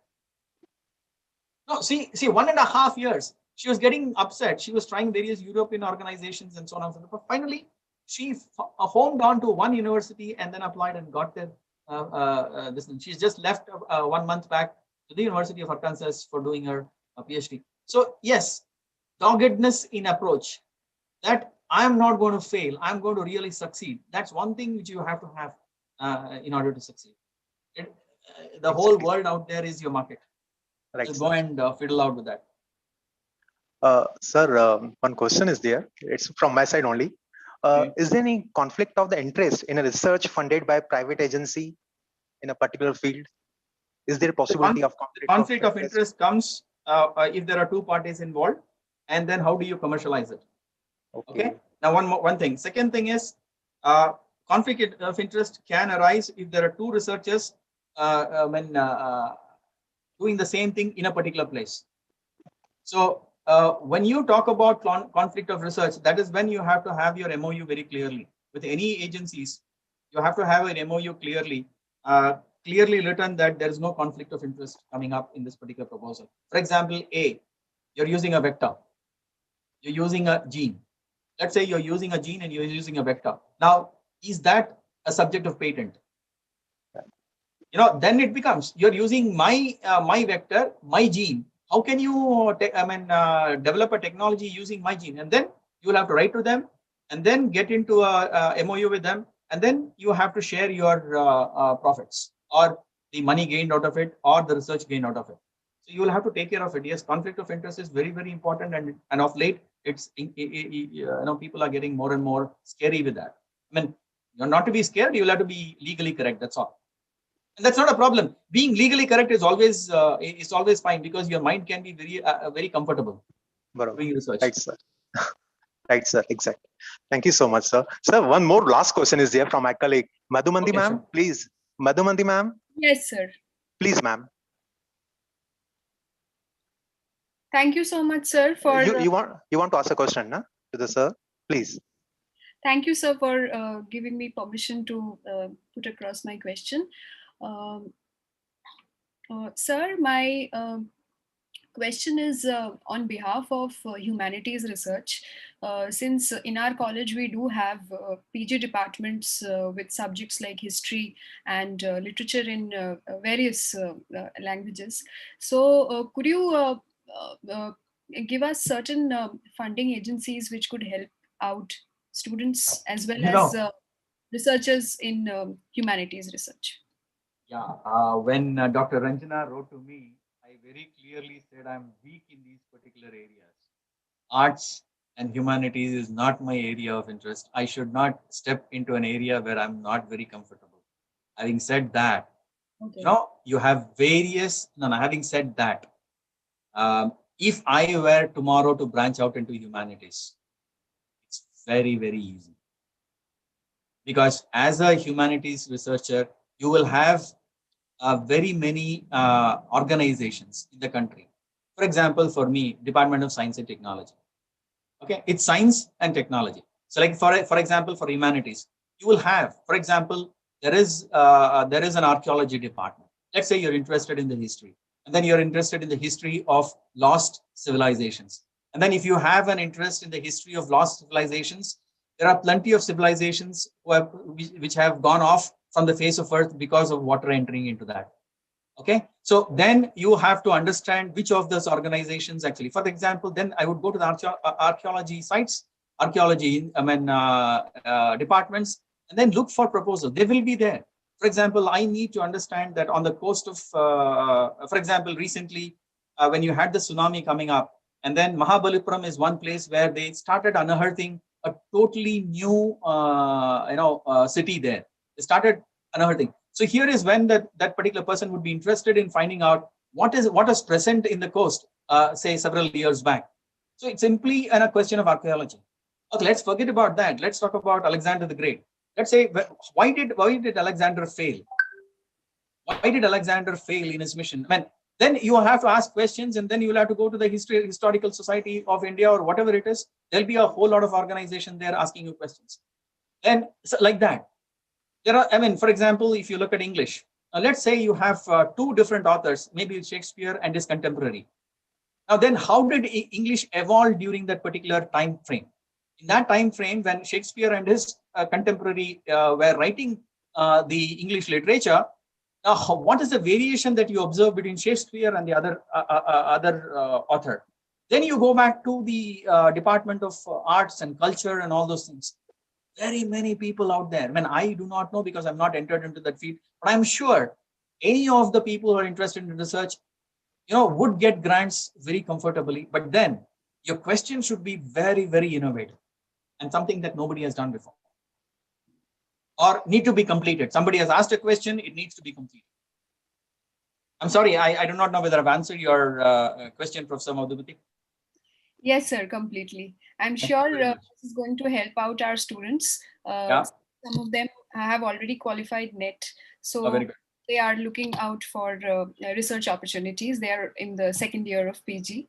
And we also have our undergrad students whom we are still training for research. So they benefit? I've already congratulated your organization, your school, your college for having an undergraduate research cell, because you got to catch them young. And India needs a lot of researchers in this country, because we need to get this country up and going. And I'm sure that you have already seen that with the COVID coming up, India's come out with with flying colors. And I think we need to have more youngsters into the field of research, so that we can be independent and make the things for the rest of the world. Yeah, thank you so much, sir, for motivating our students. Thank you so much for your very informative session. So with this, we come to the end of the second session. And now I would like to go into... And, at the end, I express my apology. Accept my apologies for running into the time of the next speaker. I'm sorry about that. But sometimes, we teachers just go on and blah, blah, blah into the next. No, sir, we are very thankful to you. Very thankful to you for giving the time from your busy schedule and enlightening us for so many different issues in research funding agencies. Thank you so much, sir. Thanks a lot. They always say, I enjoyed bringing it to you, but I hope you enjoyed the session. Thank you very much. Thank you so much, sir. Thank you, sir. Thank you. Now, before proceeding into the third session, I would like to announce to all the participants that the feedback link will be shared at the end of the conference, for today's conference. And you can avail your e-certificates only after you fill the feedback link, which is going to be shared on your chat box at the end of the third session. So students, please hang on. Please wait till the last session is over. It is for your benefit. And then you can fill in the feedback form and you can avail your certificates.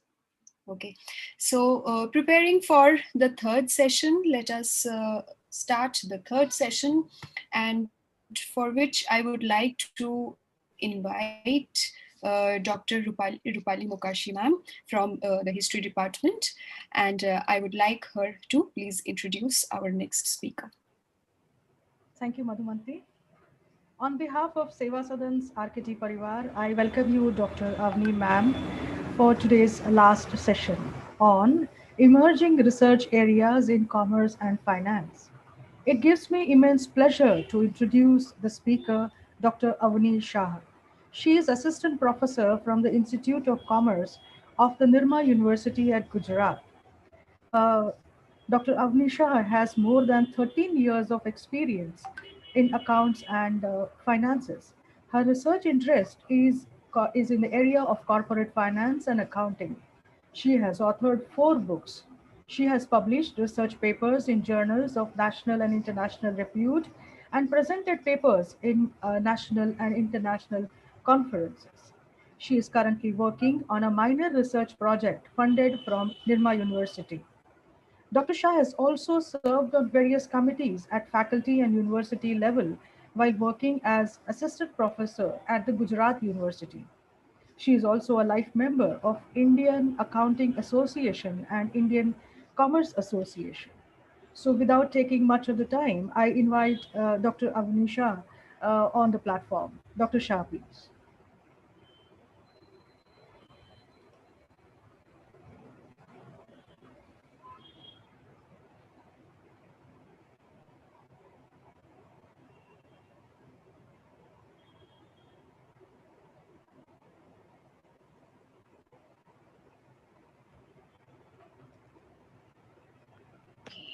Madhumanti?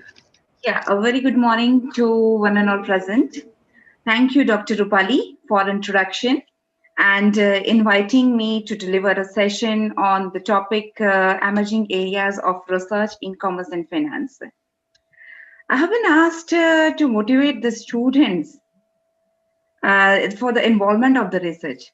I've heard that the student of the institute, most probably from the EG and the MPhil and the PhD level, they are more involved in the PhD, but the undergraduate students are less interested for the research. So that's what the role of what I understood to deliver the session.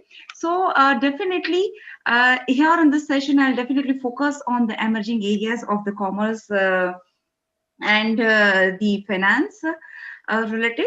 But meanwhile, I would like to tell the students how that they can start with the thought-provoking process of the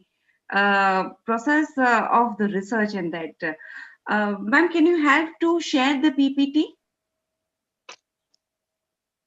Yeah. Yeah. Jitendra sir.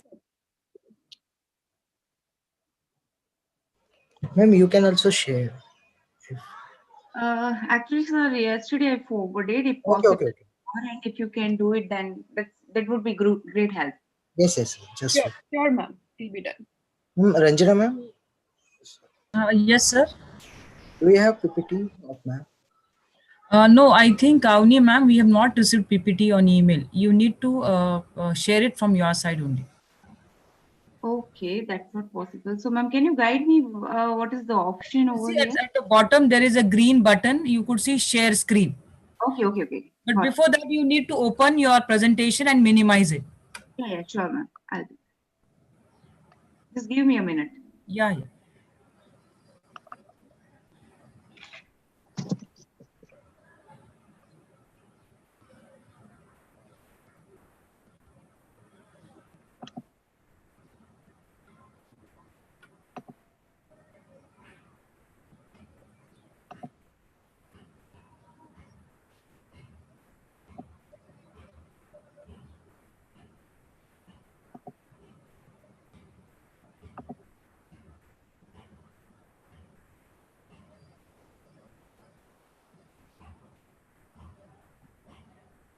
Is it visible?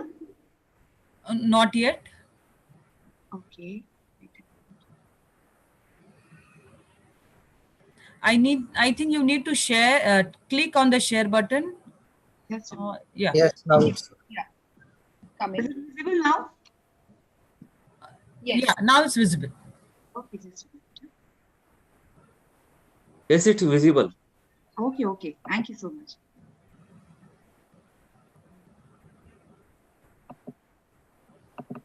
Okay, so let's start with the presentation. Sorry for this disturbance and that. So I must say, first thing, that I heard the welcome speech by Dr. Geeta Menon, and she rightly mentioned that the students should be passionate about the research. So, ma'am, definitely I agree with you. Not only the student, but all the people who are interested in the research, they must be passionate about the research. I also heard the speech delivered by Dr. Kalpana Agrawal, and she also rightly mentioned in her speech that the research is not only related with the gathering of data and collection of data and everything, but definitely it is more or less related with the observation system and thought-provoking system and the others area which is more interested in that. So I completely agree with this thing. So simply, if we want to define research, that we can say that research is not only related with collection of data and analyzing of data and just give the what you have just deliver the outcome to the society and the government that what you have received. Definitely, before I start, I would like to elaborate on some steps from where you can start the research. Okay, so this is not only related with the commerce and the finance student, but all the mask. The people, it will be helpful to everyone, those who want to enter in the research field. Okay, so I must say that that the first step like this key, starting with the observation. Research, first step is the observation.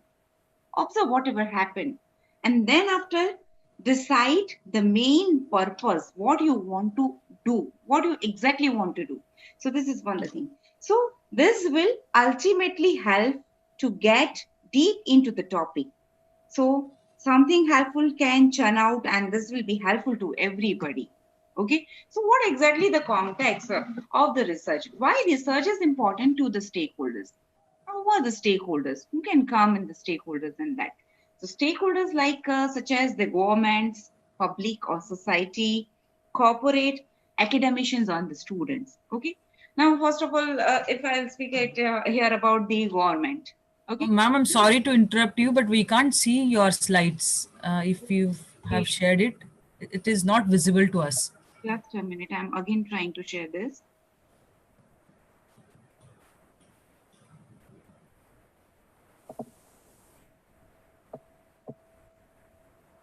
I don't know what is happening.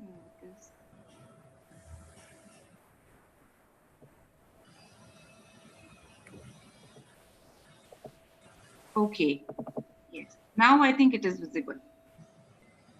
Yes. Now I think you need to slideshow mode. Yes, slideshow mode that I am doing.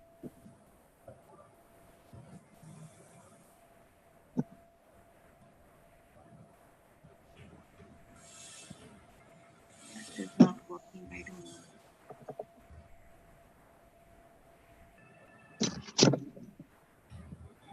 Okay, fine. Yes. Yes, ma'am. Yeah, okay. So sorry for disturbance, student. So everyone. So why research is important to the stakeholder? What is exactly the context of the research? Now, again, I am telling you that who are the stakeholders? Like a government, public, society, corporate, academicians, and the students. Okay. So if I speak for the government, then how it is government? How the research is useful to the government? And I must say that. The research offers the foundation for almost of the all government. Say, for example, I would like to add this thing with the example that recently you saw the budget, okay? And in budget, they have added few things that this much of the fund allocated to this sector and this much fund has allocated to this sectors and that. So exactly from where it has came through the research, how much is the requirement is there, okay? So definitely everything is related to with that research point of view only, or through the research government came to know that. So ultimately research offers the foundation for almost of all governments and policies and economic system. So if I'll already give you the example of the recent budget, but rest of the part of an analysis, definitely whatever we listen in the budget that this much of amount is allocated to this sector and this sector is required more budget and this is what the individual requirement for the taxation and that. So that rest of the part lies to the analysis and the requirement of the people and on the availability of the revenues to fulfill the requirement. Okay, so research is helpful to the governments in a way. If you're talking about the public, then how public, how the research will helpful to the public? So it is research is an essential part of the public relation management. How come? So the research allows to engage in a dialogue with the policies. So those people who are in connection with the government policies and that they must have an idea that there are few policies of the government. Okay, so research allows to engage in dialogue with the policies, understanding of their beliefs and the values, working to build underlying on their part of the internal working and policies of the organization. So by this way, it is helpful to a public. Then if we are coming corporate, they are also the stakeholders. Then how it is useful to the corporate research? How it is, why it is important for the corporate? Say student, I'll definitely explain this thing with the example also that business research help the businesses in understanding the customer's buying pattern, preferences, and pain points, then gain deeper insights into the current trends and demographic situations. And by using the research, the management can decide that they can reduce the cost and design the solution and that aim at the market demand and their targeted audience. They may aim to reach the target audience by reducing the cost and they'll get the solutions to that how the product is more helpful to the targeted audience and that. Okay, so here I would like to give you the example which is also useful for the research purpose also, and you can choose your topic and the path in a way that say for example a company is want to launch a new product in the market. This is not the easy thing to launch a product in the market, but before launching a product in the market, it is very utmost required for every company that they have to do research of the targeted audience. Who are their competitors? What exactly the similar products are there in the market? What exactly the pricing are going on in the market?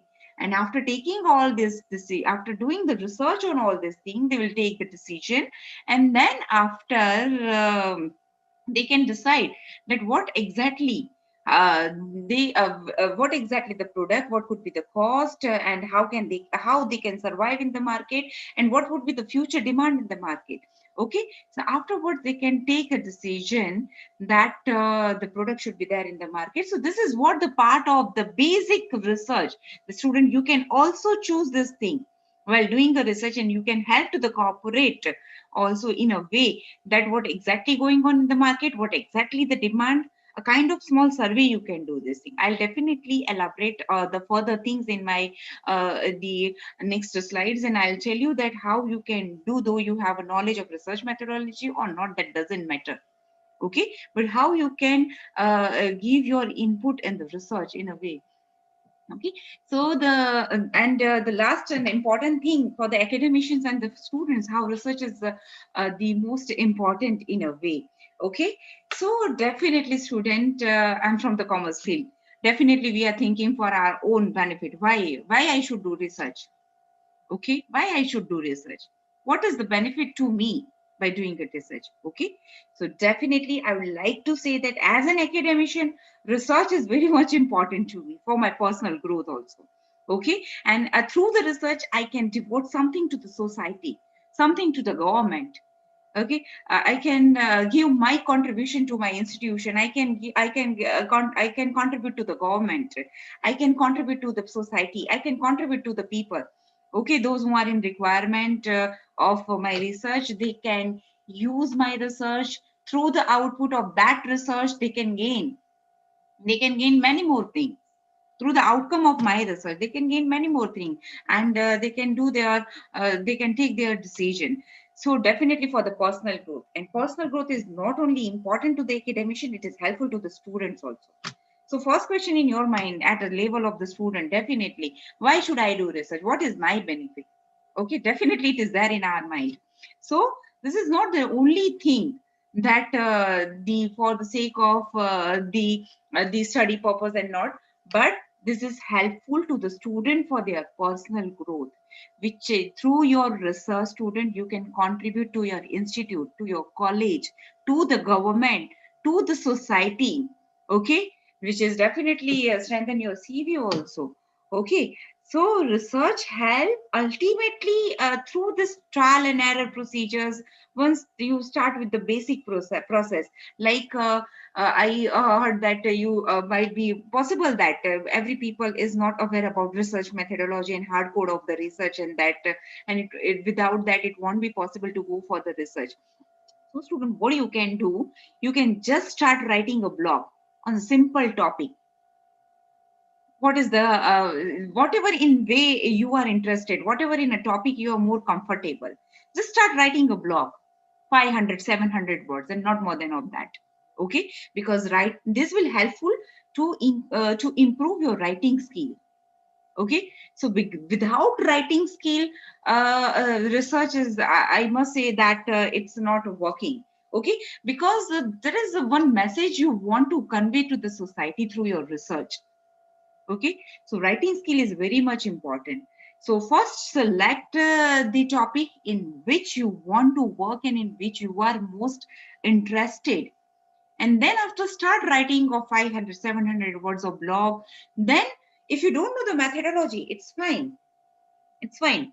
What you can do, you can review the previous papers of related to your topic, and on the basis of that you can write your the basic conceptual paper on this something.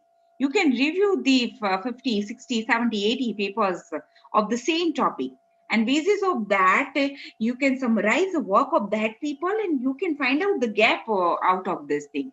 And this is what we in our research language we can say that the systematic literature review and the systematic literature survey. Okay, on this way you can work. So this is what the completely theoretical paper, if you have no facts and ideas and you don't know what exactly the methodology is there are few steps of writing a paper, basic like that, starting from the introduction, then objectives, then hypothesis, and apply the methodology, and then come to the analyzing that and come to the conclusion. And that so you can do this thing, you can start with the blog writing, you can start with the writing of the conceptual paper, and also you can go for the literature survey, that whatever available related to the topic, just read out this thing, summarize the thing, and write in a one paper. You can make one paper. Your faculty, you can take help of your faculty members. They can guide you that how to do analyzing with this thing. Okay, so this is how the research is helpful to different stakeholders, and how student can start their thought-provoking process, and they can put their first leg in the research world. Okay, so my next slide, this is related with what are the exactly importance of the research and how it is useful in a way. So definitely, student, through this process, you can gain the knowledge. You can come to the, because whatever there are in the books, definitely that is the theoretical part, what we are learning.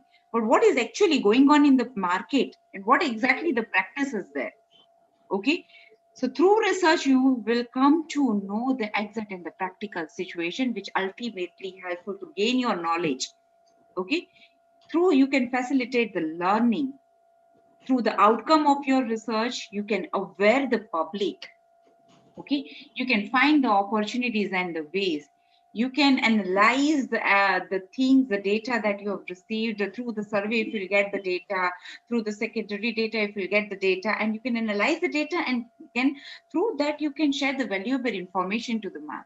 Okay, you can motivate and increase the creativity. Definitely, if you write one blog, 2 blogs, 3 blogs, your writing skill definitely will improve. And then after, there's a thing in your mind that you can think in the direction of the paper. And then after reading the papers of the authors, well-known papers, and then start writing procedure on that, you will definitely improve your research writing also. You will come to know the step exactly. Though you will learn the research methodology or not, that doesn't matter. But once, if you review all these things, with the work of the other, prophylactic researcher, you will be able to know the thing that how it is useful to you. Okay, and you can improve your research writing in a way. So this is how the research is important, and you can improve the way. Okay, so now directly coming to the areas and the topic, emerging areas and the topic related to the finance and the commerce. Okay, so see, student, we all aware that these are the main areas of the commerce and the finance: accounting, finance and taxation, trade and business, economics and the finance, banking and financial services, insurance sectors, MSME sectors, and there are many more other sectors through which we can deliver through the research. Okay, one by one we'll check the area, and I'll tell you that what exactly the topics are there, on which you can do the research at your level, and how you can start to do the research also. Meanwhile, along with the same thing, I'd like to add this thing. So first, coming to the accounting, finance and the taxation area. Those who are the people of the belonging to the commerce, the accounting is cool for them. Okay, so definitely you must aware that there are broad areas in case of the accounting, like financial accounting research, management accounting research, auditing research is there, capital market research is that. There are more accountability issues are there in the accountancy also. Okay, so what you can do, student, you can check first the accounting. What is the conceptual framework? Simple. What is accounting education? And the practices there. You can write a paper on that. Okay. Second thing, I would like to add this thing. The suppose say for example, I'm taking here the financial performance. This is, I think, my more research is in the financial performance and the dividend policy. Okay. So what you can do, the student, you can analyze the financial performance of any company. How a way? I'm telling you, this is a very good thing for you and easier way. And not only the commerce people, each and every individual is in requirement of to know this thing, how the company is performing finances, because every individual is investing their money somewhere else. Somewhere else they are investing their money. Okay, so before investing their money, it is at most required for everyone that should I invest in this company or not? What exactly the theme? What should I do? So investment decision, which is very much important, and that decision is depend on the financial performance of the company. So what you can do, student, just take one company or industry, wherever you are comfortable. and you learn the concept of the ratio analysis and performance measurement tools and that in the topic. Okay, at 11 12 standard it is also there in the syllabi. So you must aware about this technique also. So what you can do this thing, you just come out with the financial reports which is there on the website of any company. Okay, you can refer that financial annual reports prepared by the company. Okay, and just find out the financial performance parameters like profit is the parameters of the financial performance, goodwill situation, what exactly the news are there in the market. Because if we'll observe the stock market, stock market is always generally, I heard that it is based on the news, what is the current news, the audit of this companies is good, so definitely the prices of this company must be high. Okay, so by considering all these things, you can incorporate all this thing in your paper and in your research. This will be ultimately helpful to write a paper. So you can write a paper on the financial performance. See, my one research, another way I would like to tell you that my one major research is in the face of the dividend policy. Though you people are aware about methodology, I'm not focusing on the methodology right now, but I must say that you can do a survey. There I did a survey. I started my research from the dividend policy and I did a survey. I prepared a questionnaire. I chose the topic, and then I have decided that what I want to do in this thing. I just wanted to know at a time. In my mind, it was there the why people are investing in any company, why people are much more interested to invest in the company. Okay, so whether what are their criteria? So I incorporated the questions in the questionnaire accordingly there, and my research was based on the age factors. So what I did, I put the age factors like 25 to 40, then 40 to 50, and above 60, and like that. I put that age factors, and I asked them question, simple question: what is your criteria to do the research? I mean, for the investment. Okay, so are you interested in dividend policy or not? Are you interested in dividend given by the company or not? So what is your intention? So very good response I've received, and I've analyzed that the people who were at the age of between 25 to 30 and 35, they were interested. They were not interested for the dividend because they said that we have many resources for earning. So right now we have an age where we can go for the capital appreciation. So if I have a share of this company, if prices are high, I'll definitely sell that shares in the market and I'll get the profit and I'll invest my money somewhere else. Okay. But the people who are at the age of above 60 and that, they say that we don't have a much more sources of the income right now. So we want that those companies who give the dividend would like to invest in somewhere there only. So this is what the consistent way.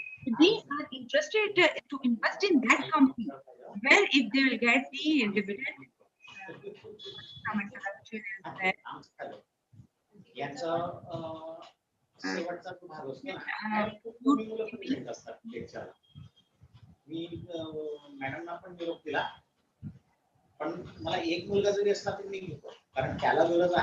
Ranjana ma'am, please have to mute this. Yes. Yes, ma'am. Just give us a moment. Yeah. Thank you so much, ma'am. Yeah, so I observed that the people who are about the age of the 60, okay, they were saying, ma'am, we don't have the source of income. So we wish those companies who are giving the consistent dividend would like to invest that company. So we have a shares, we have invested in the companies where 50 years and before 60 years and that. So it will be beneficial to us also and to our next generation also. So that was the research that was the outcome what I found. Okay, and in my research I have incorporated this thing and I can advise to the company and the management this thing that you can attract this kind of demand. So student, this is very easy thing for the student of the commerce. I must say it is very easy thing that you can check the financial reports and can collect the data from there, and if you know the methodology, then use the methodology. This is far better. And if you don't know the methodology, just do the survey and collect the data from the website, and you can apply the techniques whichever are there in the syllabus. You learn the ratio analysis and other statistical techniques are also there. Okay, you can apply that techniques and come out and reach to the communication, reach to the conclusion, and through your outcome the society will be beneficial. The person can get an idea whether the company is performing well or not. Okay, whether the management come to know that what exactly the expectations of the investors are there, which are the main perceptions of the investors. You can write on this, all these things. Then another way, like corporate governance, you can take this point also. As per the Companies Act 2013, you can check the Companies Act 2013. You are right now you are learning this thing it is definitely there in your syllabi, and through this you can check this thing whether the companies are following that thing or not, and what is exactly the implications of the company's financial performance on this thing. Same with corporate social responsibility. It is mandatory for every company nowadays. Okay, and the amount which is required, whether the companies are spending that much of amount behind the social responsibility activities, and that, and ultimately all these things are affecting to the company's overall image, not only the financial performance, image, goodwill, and that. Okay, that you can, your outcome can that result you can convey to the company through the research, and that this way you can convey it to the society, and it is beneficial to the students also. Students can gain their knowledge. Ultimately they are strengthening their concept and that. So this is what the basic way you can write the conceptual paper on this topic. You can check all other aspects related to this thing. Okay, so and second measure is the BFSI sector, banking, financial service, and insurance sectors. See, majority of the people are investing in the stock market. Someone are thinking that to start their business. Okay, so and in this way, here in this sector, I would like to involve the current pandemic situation. The whole, we all aware that the whole world is suffering through the current pandemic situation, COVID. Okay, COVID-19, that we aware. So what you can do, you can help the society and government that how the stock market is performing, because I observed that during the lockdown period, the prices of the stocks were very low. This is what the observation, only observation and not fact and data. Okay, I observed that the stock market prices were very low. So what exactly was the reason at the time? So you can write a paper on it by selecting the topic of the stock market, and you can write a paper on the theme like that, COVID-19 and its impact on the stock market. Okay, different financial services are there which are also affected through these sectors, because we observe that many people who suffer from the corona disease and that. So though they use the policies of policies, insurance, they use the insurance policies and not, and how, what was the impact of the insurance policy, health sector, how health sector affected during that time. So this is what the emerging area student and emerging thing, what is right now going on, and how this sector is affected due to this corona and pandemic situation. And though the people, it was only the observation that definitely due to this disease, definitely affected through the disease, many people affected through this, and they, by the way they use their insurance policies and not okay. I also I gave you the example of the stock market, that what is the impact of COVID-19 on the stock market. So you can write a paper on this thing. And then after venture capital, definitely those who are in the startup phase and those who want to start their business, definitely they are in requirement of the capital from this way. So definitely in the how this COVID-19 affected to the venture capitalistic, you can write a paper on this way also. This is all what I am talking about. This all areas are based on the theory ways only. Okay, and it's conceptual based. And if you're good that if you can collect the data and you can use the data and apply the methodology, then definitely you will get the precise result on that. So this is what the second area. Third area is economics and the finance. Definitely, student, this is much more important areas. So, which covers the topic, this area covers the topics related to the economic and the financial markets. But for example, what is happening? How bad this will be? This is what the thought-provoking process, students, how you can think that which topic you should choose. That what is, suppose you will take the COVID-19 situation and then define that what is happening, how bad this will be, what are the policy implications, what should the policy makers to do to improve this thing. Okay, so in a way, policy, regulations, implementation, you can write a paper on this thing. Okay, I also gave you the example of the corporate, along with this thing, I will also give you the example of corporate governance. I can say that you, not only the COVID-19, I'm telling you the other thing, that you people are aware about the many scams. Okay, many scams happened. So what was the reason behind that? You can write paper on that thing. Okay, or who were involved? If you remember Satyam case, okay, who were involved? What was the fault over there? Near Nirav Modi case, okay, what was the thing? So you can, many scams are there. You can also analyze the performance and what exactly was the reason, who were the involved, who were the culprit. That you can analyze the, and you can even write a case study, small case study on this thing. Okay, so that will be helpful and beneficial to the society as well.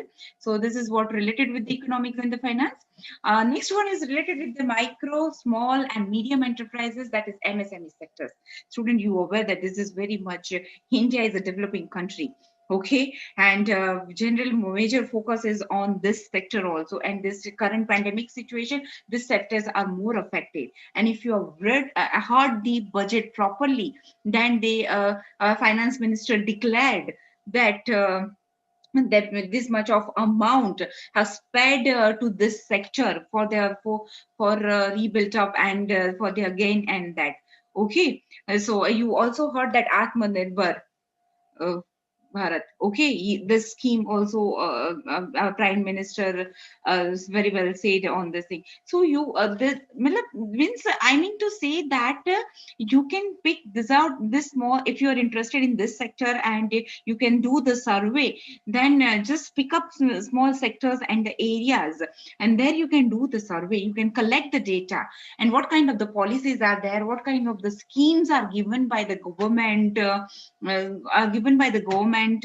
To strengthen this sector, and what kind of the opportunities are there, what exactly the due to this thing, what exactly whether the growth is actually made happened or not. You can check this thing also. Okay, so what exactly the way forward for all small businesses, and that by the way you can write a paper. You can write a paper in a way that leading through a crisis, how to lead during a crisis situation. Okay, then you can write a paper that on that the working during the crisis and the pandemic situation.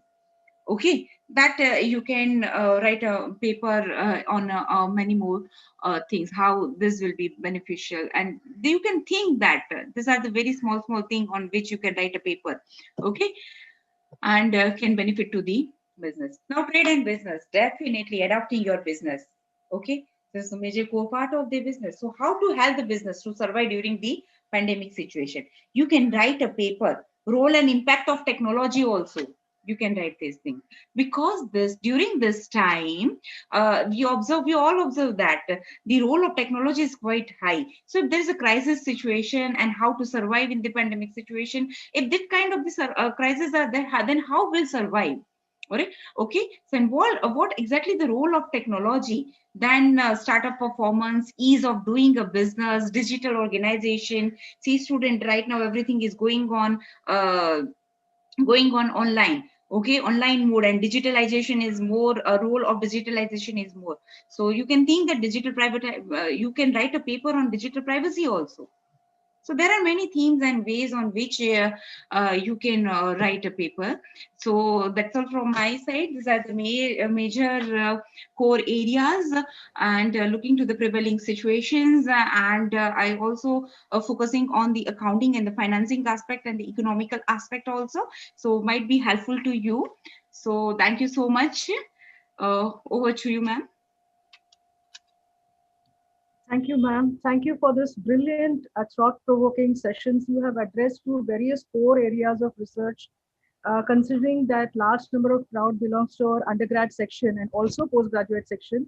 You have addressed two various steps taken towards the goal of research, like the power of observation, and you have also highlighted the importance of writing skills, improving of the writing skills, something like into a blog.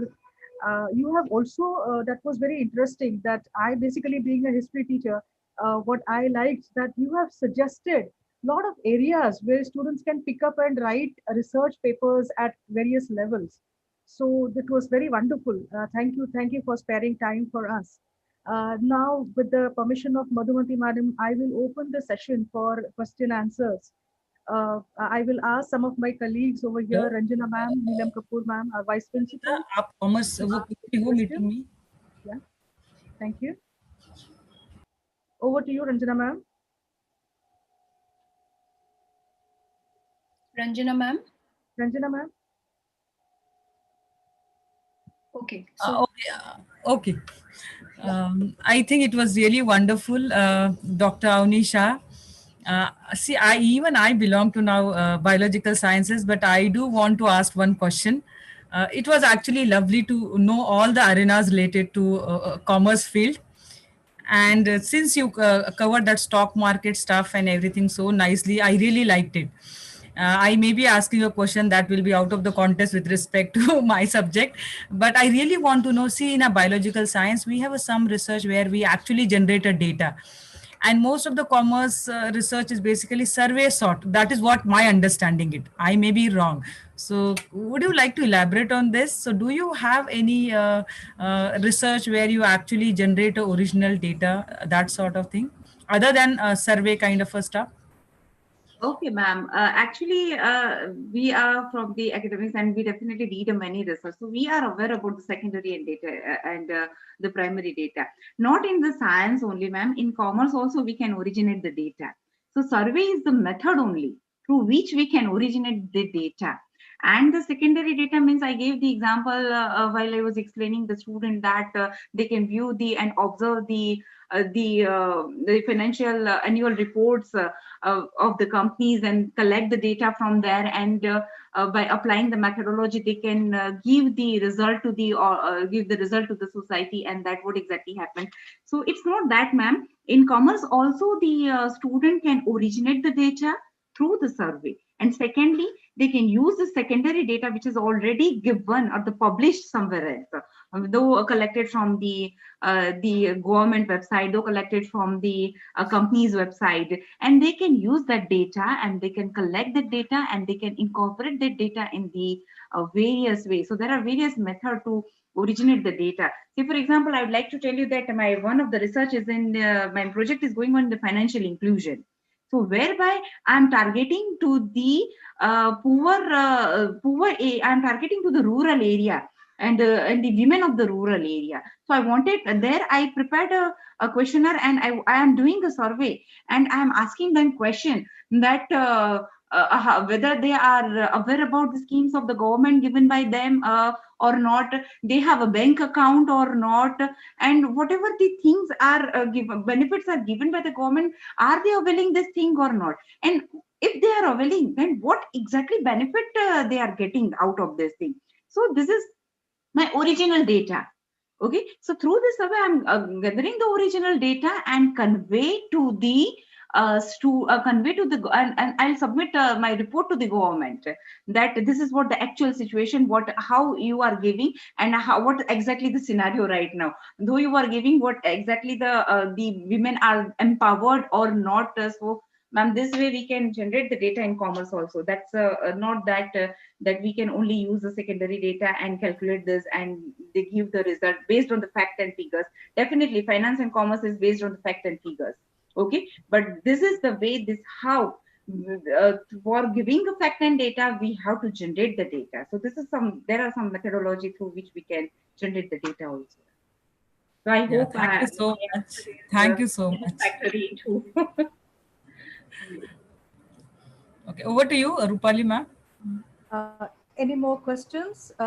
Otherwise, I'll move over to Madhumanti ma'am. Do we have any more questions? Do we have any more questions? I think. Over to you, Madhumanti ma'am. Yeah. Sure, ma'am. Thank you, Rupali ma'am, for conducting the Q&A. And thank you, Avni ma'am, for your very demonstrative as well as your application-based insights into research in the field of commerce economics. Thank you, organizing team. Thank you, Geeta ma'am, Neelam ma'am, for giving this opportunity to me. And definitely, it is very encouraging me to also to interact with the students and the faculty. Thank you so much. Avni ma'am, one question. I'm Professor Sangeeta Mankani. I'm from physics department. Ma'am, is there any interdisciplinary research from with you, kind of physics and accounts or physics and commerce? Is there happening with you also in the field also? Yeah, ma'am, that we can do. I don't have an idea about physics and that, but I can share my experience that I, along with my IT friends, we were we were in a process that we need to share our interdisciplinary idea from where we can do the research. So there we chose the small farmers and the techniques related, though it was a completely technological, but there I have include the idea related to the finance and the facts. Their area that they actually wanted to develop a model which is helpful to the farmers for better cropping and the system and that. So how I can involve in their area. So what I did, ma'am, I include the finance in there. So there I saw them that what exactly the planning commission has reserved the amount for that, what kind of the different schemes that government launched from for to help the small farmers and that. So by this way you can also think for the interdisciplinary idea also. So finance is everywhere, ma'am, though it is of physics, science, a technique. So you without finance I think nothing is possible. So ma'am, so definitely you can commerce and finance and accountancy are this area where you can do the interdisciplinary research and that. That's what I believe. Thank you once again, Avni ma'am, for sharing your expertise with our participants. So we have come to the end of the third session also. With this, we come to the end of our conference. So we would now like to proceed towards the valedictory speech, for which I would like to invite respected Vice Principal, Mrs. Neelam Kapoor, ma'am. Ma'am, please go ahead with your valedictory speech. Thank you, Madhumanti. Respected principal, all the three great speakers, Dr. Kalpana, Dr. Krishna Raj, Dr. Avani Shah, convener of both the research cells, Dr. Rohini ma'am and Dr. Ranjana, all the committee members, and all the teachers and my dear students. Good afternoon to all. It was a great presentation, and I will say that it is a dream of our principal, Dr. Geeta Menon, which came true today. हमने बीज बोए हैं आज, पेड़ों की तमन्ना है बहुत जल्द ये सारी टीम इकट्ठी होके इस पौधे को पानी देगी, बीजों को पानी देगी और पौधा लहलहाएगा। हमारी नेक्स्ट जनरेशन जरूर आज के इस इवेंट का फायदा उठा पाएगा। Starting with Dr. Kalpana, it was mesmerizing. Very good presentation. Mainly, specifically explaining and telling all the students and teachers what are the qualities which are needed in a researcher. You have to communicate the things in a better way. So English is very, very important. How you talk to the people and how you collaborate, that's also very, very important. She explained that you need a mathematical skills and you must learn how to work together, how to ask questions about various problems. So again, it goes back that your basics has to be clear. Then only you will be able to ask proper question. If you start with proper question, then only you will be able to find out the answers for it. So I thank Kalpana, madam, to explain our students, at least to tell them how you should start with, which qualities you must develop during the undergraduate to become a researcher. I thank you very well. Then the Dr. Krishna Raj. Since funding is very important part of a research work, again a great presentation because he himself is a researcher. It was very, very informative. I expressed my gratitude and appreciation for his presentation. He has shown us various funding agencies. Our teachers will certainly work on it, and we will try to find out the agencies and see that we send a proper proposal, because that was his emphasis, that we must write down proposal properly. Again, it was, we must collaborate together. We must work together. I thank you, sir. It was a great presentation.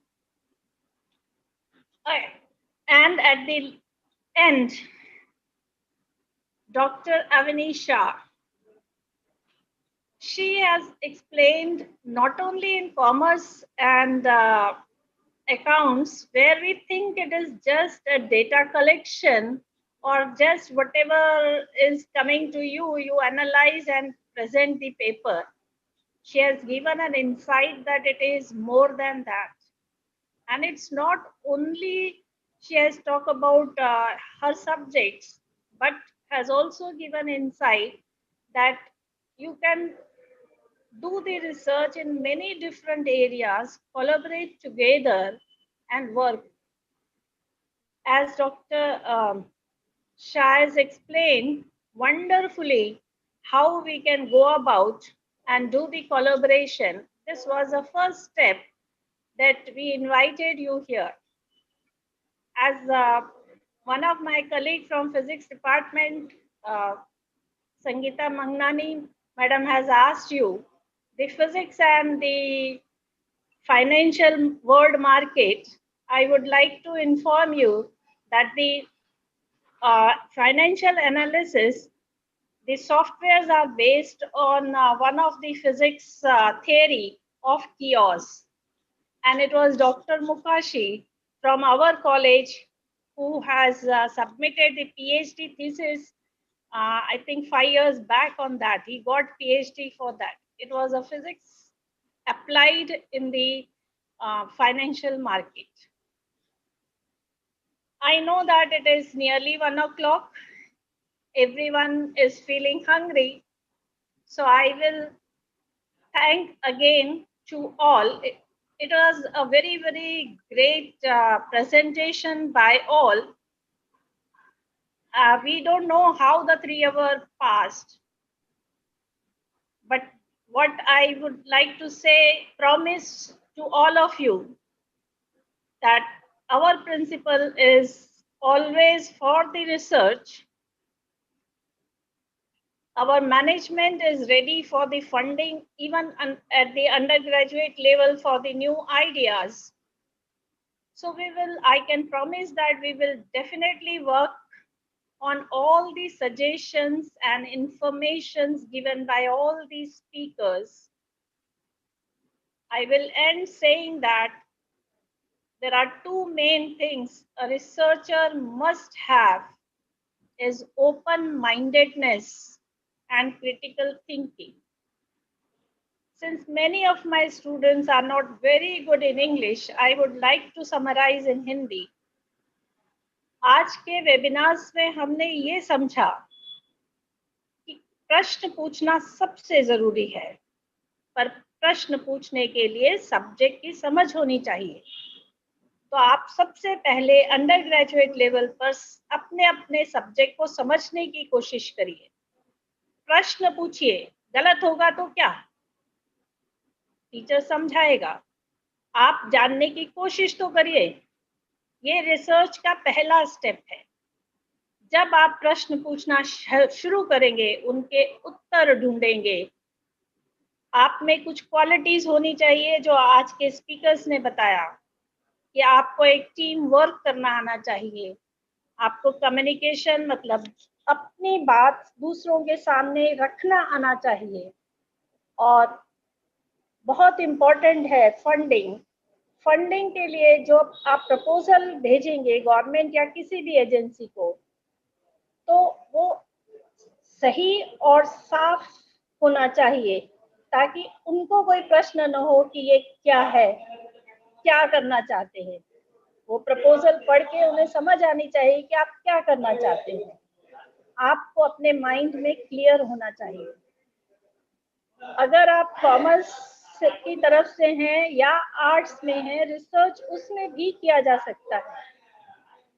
बात वही है कि प्रश्न, आप प्रश्न पूछिए कि government की ये पॉलिसी आई, ये कितनी % इम्प्लीमेंट हुई, इसको बेहतर कैसे इम्प्लीमेंट किया जा सकता है, जिस सेक्टर में या जो लोग अफेक्टेड हो रहे हैं इस पॉलिसी से, क्या वो टारगेट सही था।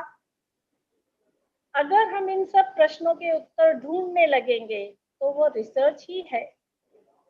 रिसर्च सिर्फ एकेडमिकली नहीं होता।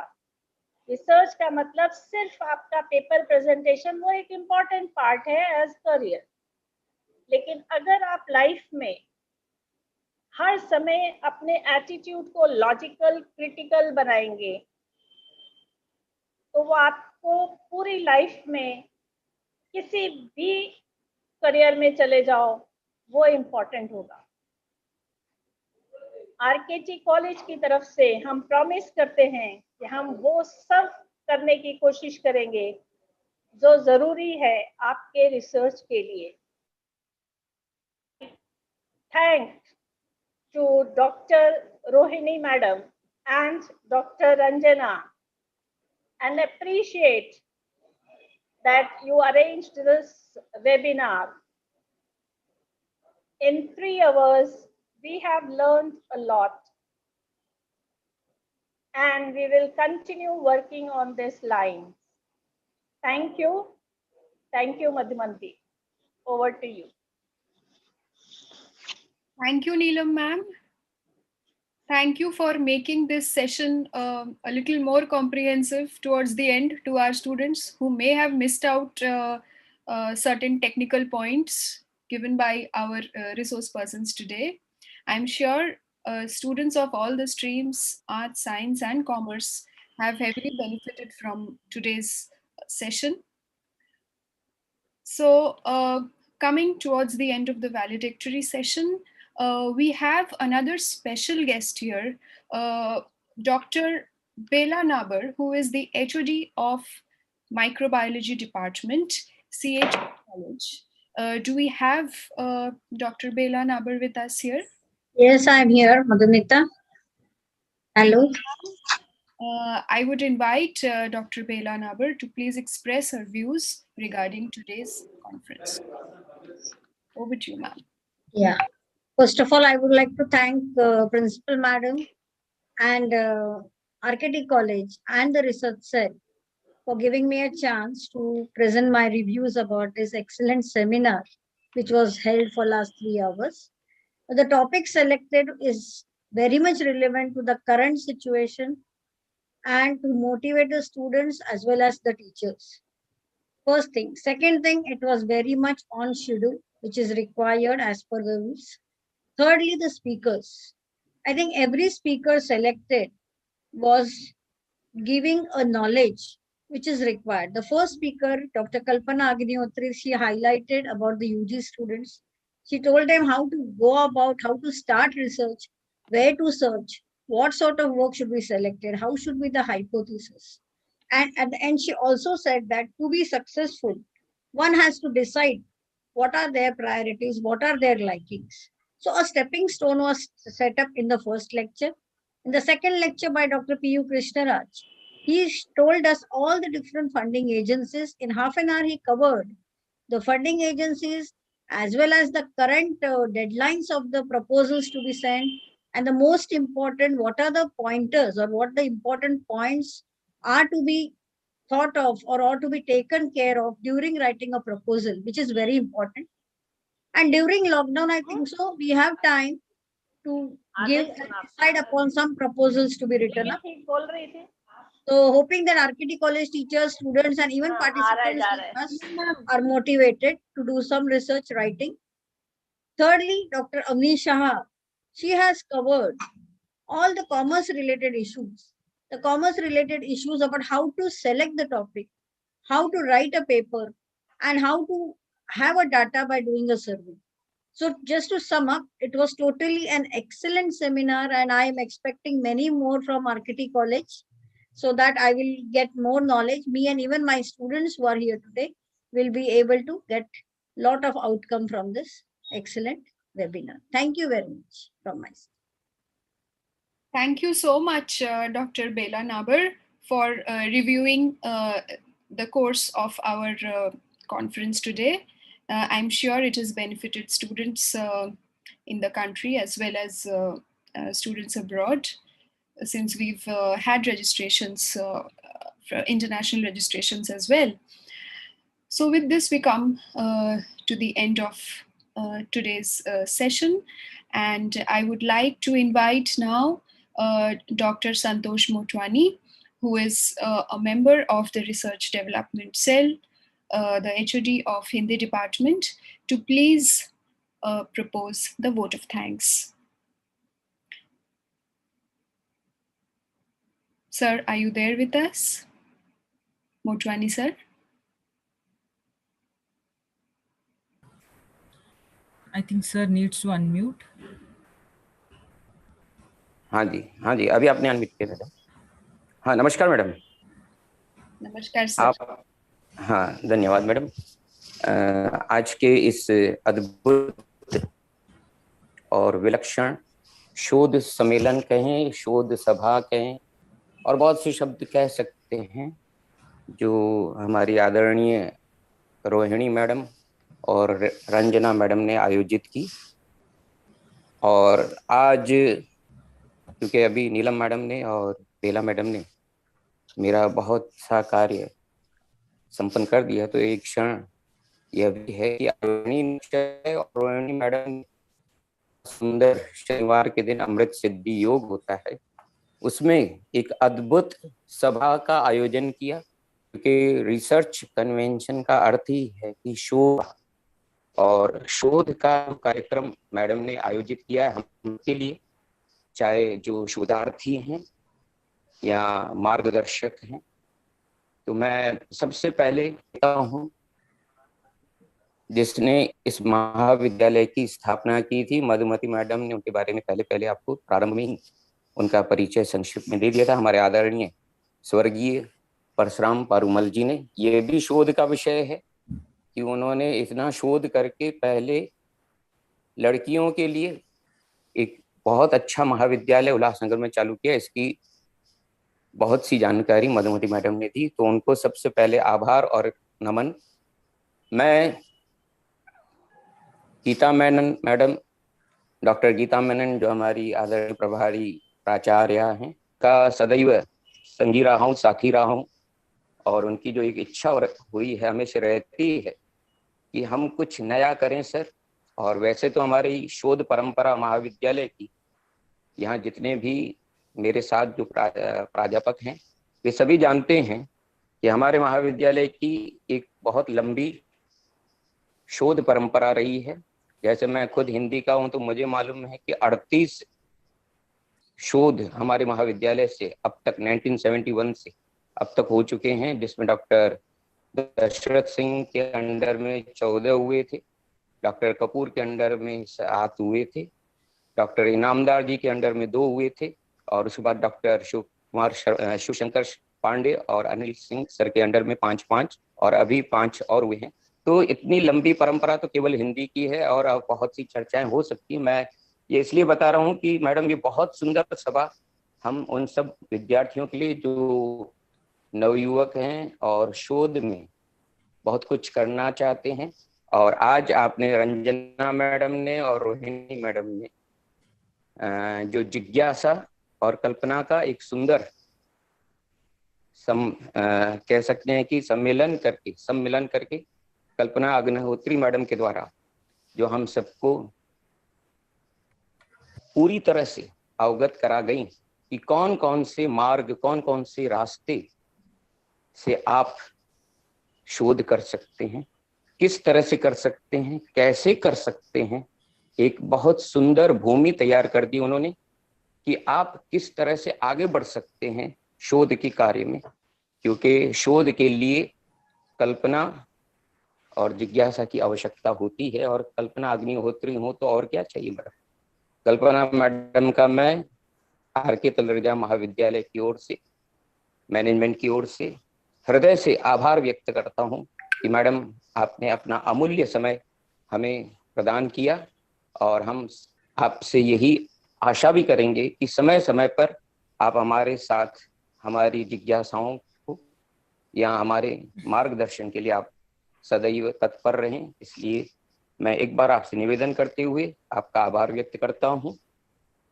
हमारे दूसरे आदरणीय डॉक्टर कृष्णराज जी रहे, जिन्होंने पूरी तरह से विज्ञान में किस तरह से आप कहाँ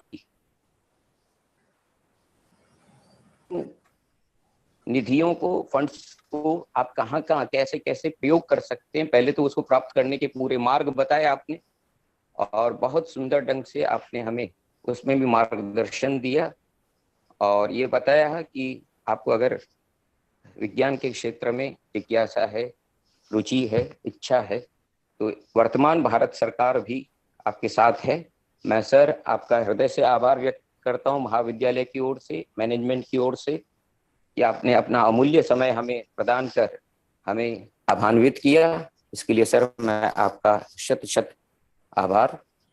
इसके बाद जो हमारी आदरणीय अवनीशा, डॉक्टर अवनीशा रही, जिन्होंने बहुत सुंदर ढंग से बताया कि आप वाणिज्य अर्थात कॉमर्स के क्षेत्र में किस तरह से आप शोध कर सकते हैं।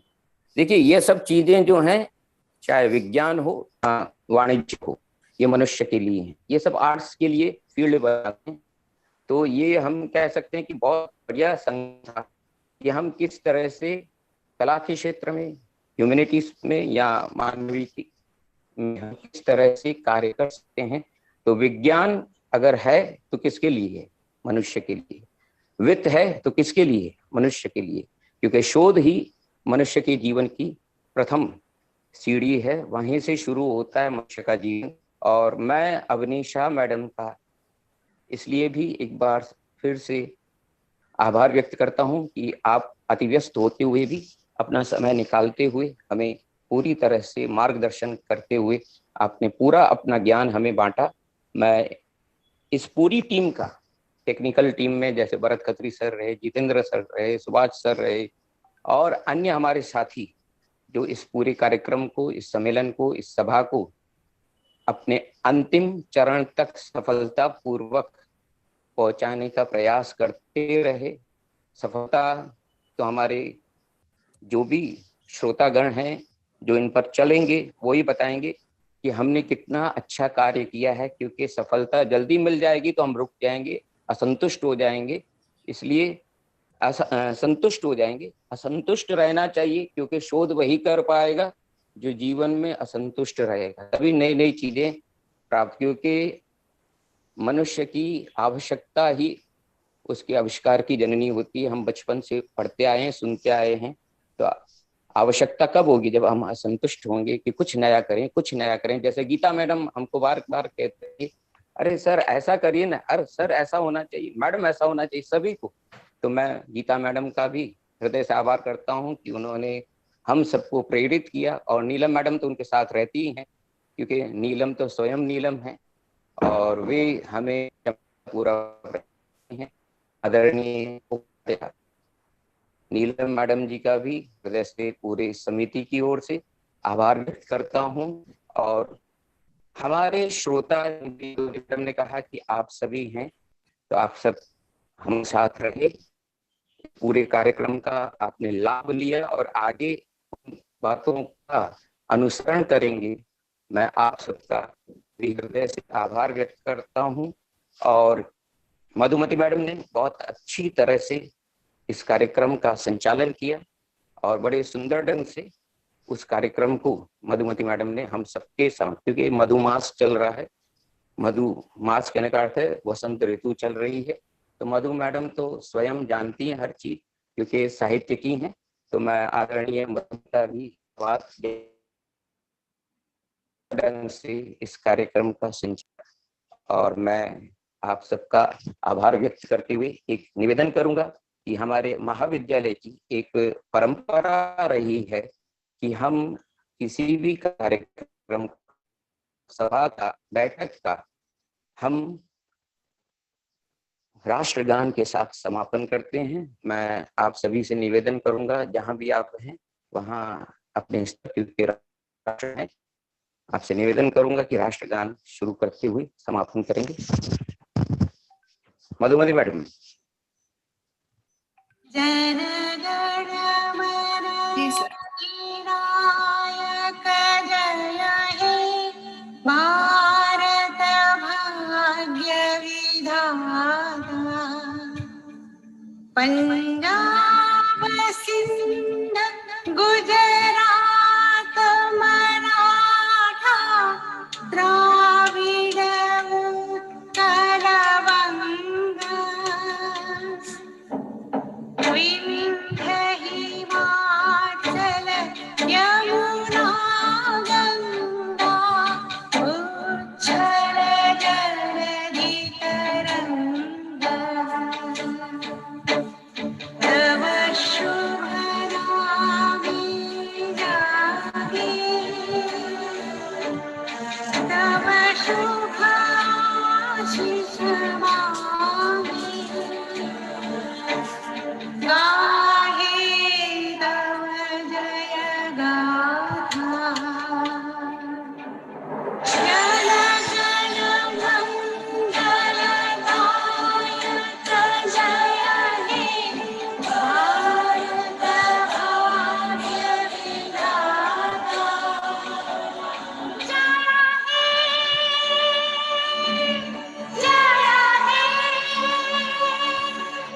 जय हे, जय जय जय जय।